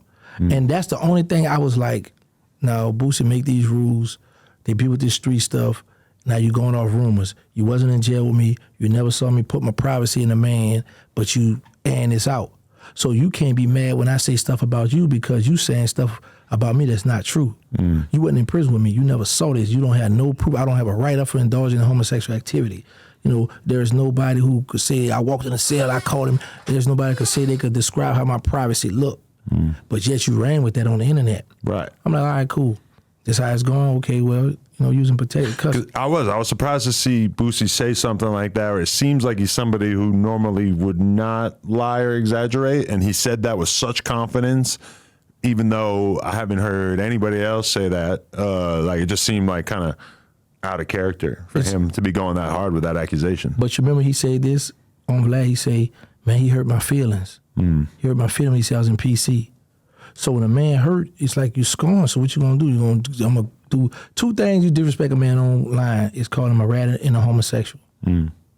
But I have the bulletproof emotion. So when he shot that at me, I was like, well, where the homosexual at? Why you ain't no homosexual come forward? Nobody in my unit come forward, but you, who's in the state, who don't know me, come forward and say this boldly, like you say, and don't have no proof. Right. But that's the world we live in, that the internet love lies. But he said that you got people life. What was he referring to with that? The rumor that they got going on now about me being a snitch. Okay. Telling them about it. That's what he talking about. You know what he talking about. But you said that you only told on dead people. Right. But he clearly thinks it's a different way. And that's what I say, where his proof at. They only going off of what Hassan Campbell said. And then it's like 2 other people that went with that. But then Vlad went and done some homework, went and done his digging, and like, well, your name not in there. So I was like, oh, all right. Well, find my name then. Because here's the thing. My name already dirty. People gonna rock with me. They're not gonna rock with me. I'm not tripping off that. I feel like, yeah, I did cooperate. I admitted to that. But I'm not gonna take that charge, what he tried to put me on. And I like when they keep bringing it up because it keep my name going in the algorithm and in YouTube. But it's going back to, I say, he was upset with me, flashed out on me, and went with other people told him. And I understand it, I get it, because I say you gotta keep him at the time when I come home, Boosie was the hottest thing for us on Vlad reacting to stuff. It was street dudes, gangsters, everybody supporting Boosie, rocking with Boosie. And when I come on, start pointing out certain stuff, that's when I come with the People's Champ, because when he dissed me on with the Twitter, people was in his comment going with me. I was like, oh, his fans rocking. I got people. Oh man, I'm the People's Champ. That's when I put that in, incorporated that name, because the stuff he was saying and stuff I was saying, people was like, okay, this dude is really from the streets. Yeah, Boosie using the street, but this dude making a lot of sense. So that's when a lot of his file, a lot of people just started rocking with what I was saying. There's like a counter movement to a lot of the gangster shit online where, like, you know, a few years ago, it was shocking to see Charleston White saying shit about how we needed to lock up all the gang members or the people shooting each other. We need to lock them all up. That was like, whoa, I can't believe he's saying that. Now you see so many more people saying that, and you see a lot of people kind of trying to, like, have more logical responses to the snitching conversation, which is almost like going in the face of somebody like Boosie, who's like an extreme traditionalist. There's like a lot of people who want to be like, let's take a more reasonable approach towards this. So I can see why people will kind of rally behind you in that sense. Yeah, but like sometimes, honestly, Adam, I don't like when a lot of people go with me. I like the people go against me, because when people go against me, it lets me know I'm doing something. Whenever somebody bring your name up on YouTube, you're doing something right. When they stop talking about you, then that's the problem. So as long as my name's still coming up, I'm in the algorithm, I'm making me money, people talking about me, I'm good. Because here's the thing, I'm not on the internet talking about I'm back in the streets, I got me about 20, 30 bricks, or I'm about to go drop this, or I got workers. No, I denounced the streets. I violated my name dirty for it, and I don't have no business in nobody's neighborhood talking about, oh, you got the pills, you got the weed, or you got the bricks. I ain't got no business doing that. So they ain't gonna never worry about me going about the hood. So you wouldn't even expect somebody to trust you on a street level at this point. So it's like an easy way for you to just opt out of all of it. Yeah, because here's the thing: if I was still in the streets and there's some dirt on your name, this would always tell people this. Remember this: whenever a rumor come up about you, there's some truth to that. It's got to be, because why people gonna connect you to certain stuff? You know what I'm saying? So if I'm at the commissary line and a homosexual walk up to me, might ask me a question, I'm like, oh no, they got this, yeah, this.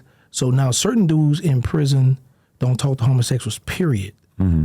Whereas if I just give a homosexual conversation, now the rumor gonna spread. Oh man, yeah, he messed with that boy. Man, he was talking to the boy at the commissary. Boy, they might be about to hook up to go into the unit and sneak around, whatever. This never happens. That part, the sexual part, never happens. Nobody never see that part. But if they see me talking to the boy at the commissary, now for the ones who got the homophobia going on, they gonna scream, man, he messing with that boy. Because what he doing, he's not supposed to keep no company in jail. 2 things, he's not supposed to keep company with a rat and a homosexual. So you're saying you kind of f***ed up by having that brief conversation in line just because it allowed people to come up with that narrative, even if it's hypothetical? Right, because how I talk to people out here, that's how I was in prison.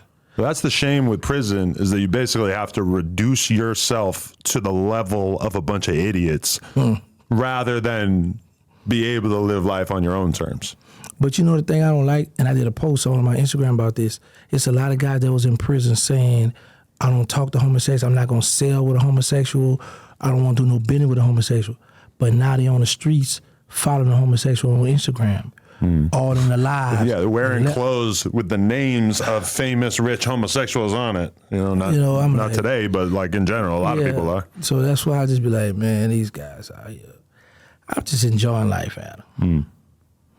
Definitely. So where are you at with BG?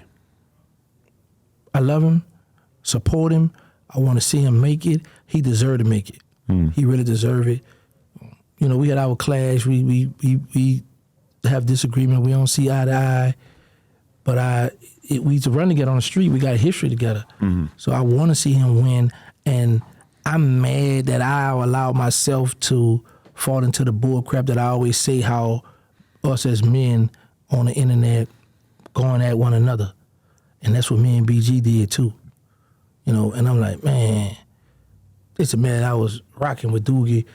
Me and Doogie had a relationship like we had before he went to jail, or before I went to jail. I mean, so I'm like on the internet now, people want to hear from him. So I would love to have him on my show. We could just talk about old throwback stuff. I look at that kind of stuff could help me with bills and help me with stuff just by him coming on my show, showing love, and we just reminiscing about back in the day. So a lot of them relationship is messed up with me. And it's because Birdman, he disagree. So they're going to follow the suit. But everybody, there was a shitload of conversations going on about whether BG snitched or not. But do you think Birdman's just taking a hard stance with him, that he still fucks with him, even though it's up for debate, I guess? That's a good question. Birdman love him. And he looking at it like it's not something like what my name is attached to.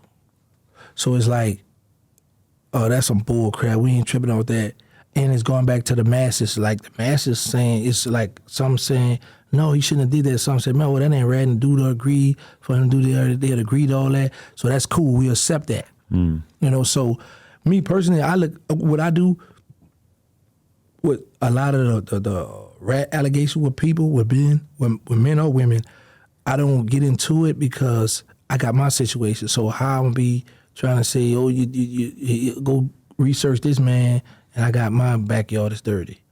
So a lot of stuff, but if you come for me now, I'm about to go research you because now I got to match you, It's just kind of crazy that we have so many conversations about snitching in hip hop at this point, but you have very few situations that are like open and shut, obvious examples of like you got caught in a criminal conspiracy and then you told to save yourself or whatever. It's like so many of these situations are like weird edge cases that are not like the traditional thing that we thought the snitching was at a certain point, but like they're like, I mean, I look at like the 6ix9ine thing and that feels like that's the most open and shut example in recent memory. But he got a pass for real. Yeah. People talk that talk, but he kind of got a pass. What, just from not being from the streets? Or you feel like people f with him? Because I don't feel like people f with him. It feels like you weren't around when his shit was blowing up. He was like the most lit rapper and he's around all these bloods. So everybody's giving him credit for being like a street dude or whatever. I mean, people were skeptical at that time too. But it feels like then he got out and like he dropped some records and stuff. But I mean, the fact that he's fallen back on dropping rap music in general, to me, feels like an admission of defeat, that he knows people ain't really trying to hear from him now. No, I think it's this. It's like with any other rapper, his music has run its course. Yeah. Because when he snitched, when he come home, people were still rocking with him. He still got that big deal, the millions or whatever the deal they had, and he was all in the hoods taking pictures by stuff. But like, it still felt like the core of hip hop was like completely in opposition to him. Because I remember when he first came out, looking through his comments. And not like a bunch of clout chasers, bunch of Instagram comedians, bunch of porn stars, no rappers, like showing love in his comments. And I'm talking like a post with like 150,000 comments. And like, it shows you the most popular comments. And I'm looking through that shit trying to find a rapper. Ain't no rappers. But here's the thing. And I'm happy you said that. So 6ix9ine looking at it like it's bigger than y'all rappers. So I got the fan base. So once I got the fan base, y'all rappers still gonna need me. You see what Kodak did, huh? I'm going to get that money. But you look down on that? Because it feels like that was something where the streets had a hard time reckoning with Kodak being okay with doing that. I'm not sure where it stands now, but it's kind of like Kodak waited until nobody really cared about 6ix9ine anymore to do it. Right. Because if he had done it when he first came out, it would have been proud. Right. That's what I'm saying. So you got to pick your battles. You got to pick. Okay, I'm gonna slide in now. Yeah. Versus later. So that was a smart move on his part. And Kodak is somebody who's like so beloved by the streets that he could get away with a lot of shit that other people couldn't get away with. That's a fact. And he did the whole little move where he like dissed him on the song, and then they removed that part of the song and shit like that. Cheese. Which, you know, he did it. Yeah. He gave himself as many outs as possible. Right. Like I dissed him on his own song. I got money on, but I still dissed him. And like I say, some dudes that stand up like, nah, you should have did that. Me, I'm looking at it like, when you into this music business, we doing business on music. I'm not worrying about your garbage, your baggage you have. I'm worrying about what you got going on as far as the music industry. Let's get this music going. I don't have nothing to do with your personal life. And that's the problem. They bring the streets to the entertainment world. Did you interview Marlo Mike specifically to get at Boosie? No.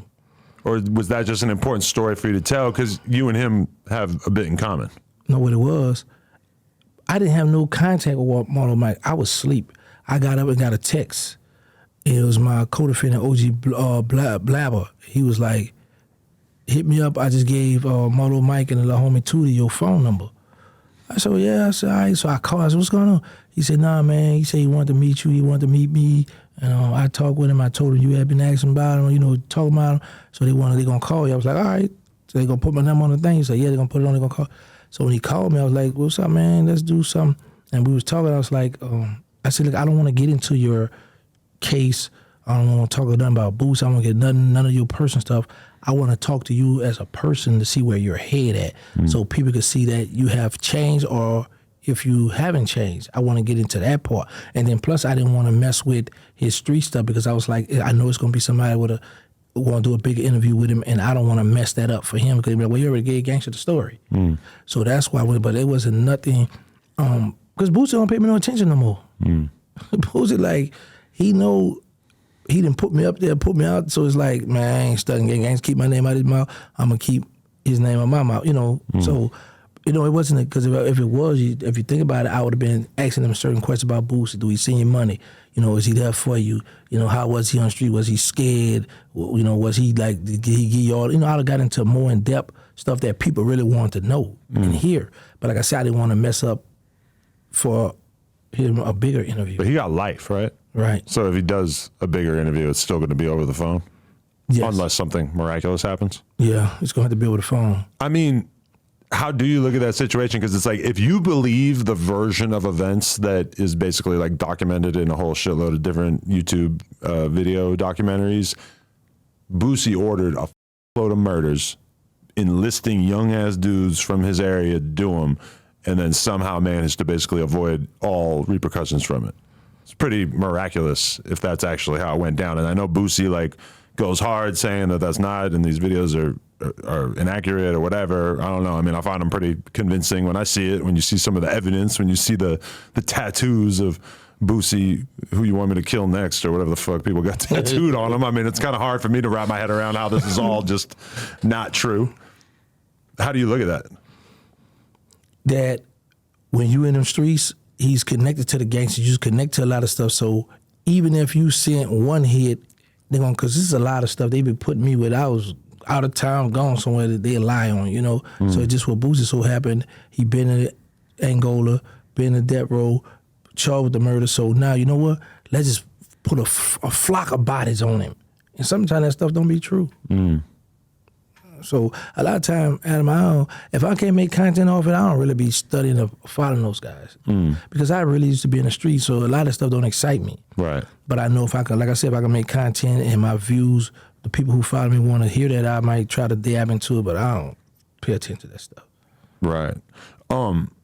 When Swamp Stories put out the video about you and they did like an original interview with you for it, how did you feel about being called Birdman's evil hitman in the title? That to me was a little bit over the top in terms of as far as titles go.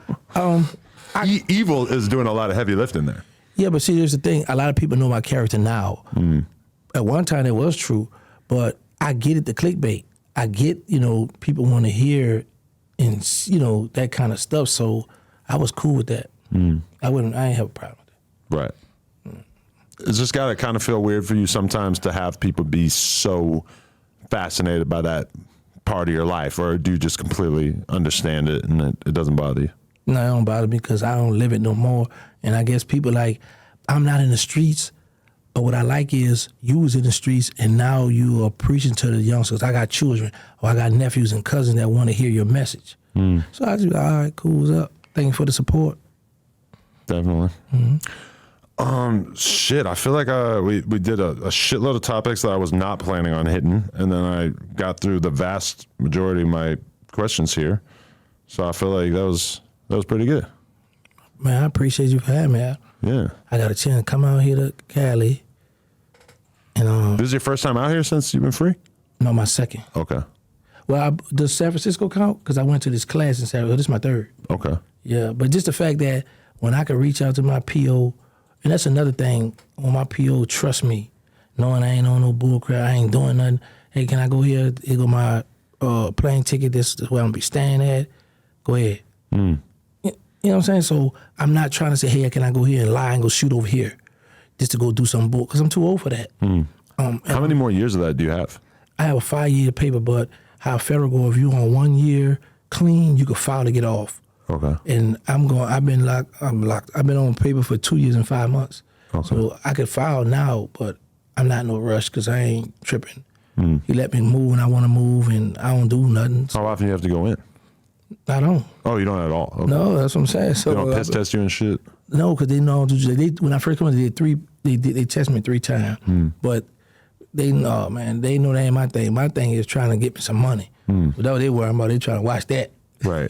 But no, man, I don't give them no problem. Adam, I'm like literally 90% of the time I'm at home.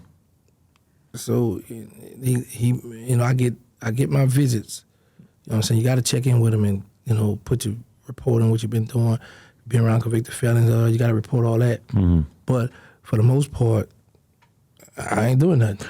So day-to-day grind, you're doing the YouTube shit. When you think big picture, what you want to accomplish in the years that you have left on Earth, does anything in particular stand out, like shit that you really want to make sure that you do before I kick the bucket? Yeah. I want to do movies. I want to do movies. I have the scripts written up. I want to get into the movies. That's my goal. I want to retire from the YouTube, and I want to do movies. That's what I want to do. That's what I'm working on now. And so you spend a lot of time working on scripts and coming up with ideas and all that shit? Well, I did all that when I was in prison. That's ready. Okay. It's pretty much like how this old time used to tell me. He said, man, Gangsta, he home now too. He said, you want to know what you're proud of me? I said, what? He said, you long on ideas and short on cash. So I got the script. I want to do the Hot Boy movie, the Street Hot Boys, my life story. When I was at war with the Cali with Master P cousins. But I don't have the money to do all that because I want to do it right. Now I can get my cameras. I got Black Magics and all. I can go and let's go. But I want to have a nice budget. I really want to do a good film. So that's just the hold up. No, that would be dope for sure. Do you got any words of advice to the people that are watching this who might be in a position where they could potentially go down a path similar to yours? Like, what would you say to a young dude who might be kind of tempted by the streets? Don't be afraid to say no. Start with conquering peer pressure. Don't worry about what your friends gonna say, because when you go to jail, you're gonna be by yourself. You got a lot of people say, yeah, that's my home, I'm down with you, I'm rocking with you. But the minute you go to jail, you already can't afford a lawyer. You already can't burn yourself out, and your friends, all y'all broke. That's another thing that just get me, is be a bunch of guys ganged up, hanging together, and everybody broke. Nobody don't have money. As soon as you get locked up, you calling people to help you bond out, help you get commissary, then you get mad when they don't do it. So my thing is, the youngsters, you have your freedom, enjoy your freedom. Leave the violence alone, because you run in the streets, you could be the big homie on the street, but when you go to the feds, I can't speak on the state. I did state time, but half of my life in the feds. I know it's a protocol. It's big homies already in place that you might not like, you might not want to be around, you don't want to take orders from, but you know you're a stand-up dude, but what's going to happen, they're going to send 3-4 of their best hitters at you, so you're going to get beat up, stabbed up, ran off the yard anyway. So nobody don't want to go through that. And while you got your freedom now, enjoy it, take advantage of that, and it's okay to walk away. See, a lot of people feel like when somebody confront them, if they walk away, you're a coward. No, you thinking for you and the next man because you know what you will do to him. And my thing is, say no to drugs, stop the violence, put them guns down. Wow. All the boring ass advice that you were getting when you were a kid too, but yes. It's just no. And let me tell you something. It was crazy. What I tell people, that's the thing. I've never had nobody to tell me, "Oh, this is gonna happen. You go to prison." This is everybody I looked up to. I came up under was gangsters, real people that taught me how to be criminals and taught me how to do bad stuff. I never had nobody to what I'm doing now. Really? Yeah, I didn't have that coming up. I had gangsters. People telling me, "This how you get away, boy. This how you hold a gun. This how you put up at the red light. Stay off the car. Don't be all up on the bumper. You might have to spin over here. Put." I was taught that. Yeah, that's what I was taught. That's real. Well, yeah, there's a lot of people out there who have who don't have that excuse, who are like they've had positive influences throughout their life telling them not to do shit, and they still end up doing shit. So hopefully we could affect a few people with this conversation. I'm really appreciative though. It was an honor, and I think we just made a classic. I hope so. That was a good one. I hope they take heed to a lot of the points we talked about, because I don't have to lie to kick it now, because I could have chose the route. Okay, I'm home now. Y'all heard these stories. I want to get back in these streets. So, because I got guys that be reaching out to me now. Man, what's up, man? I'm rocking with you, OG. I'm like, no, man. Man, I just did half my life in prison. I watched people get killed. I watched people run their time up in real life. Man, leave these streets alone. And I know it'd be hard for a dude to do, but I mean, I got to feed my family. It's good for you to say this and that. But the minute they go to jail, I'm like, man, I wish I would have listened. And that's the thing that I don't want people to have to say. I wish I would have listened. The coulda, shoulda, woulda. So I'm hoping they take this and be like, you know what? Okay, I don't like this what he said, but I take this in consideration. And my thing is, as long as I can just get one person, I'm happy. That's real. Get out them streets, man. That's it. Hell yeah, man. Appreciate it. Terrance Gangsta Williams, it's a big honor. Wow. Thank you, man. No Jumper, coolest podcast in the world. Like, comment, subscribe. We out.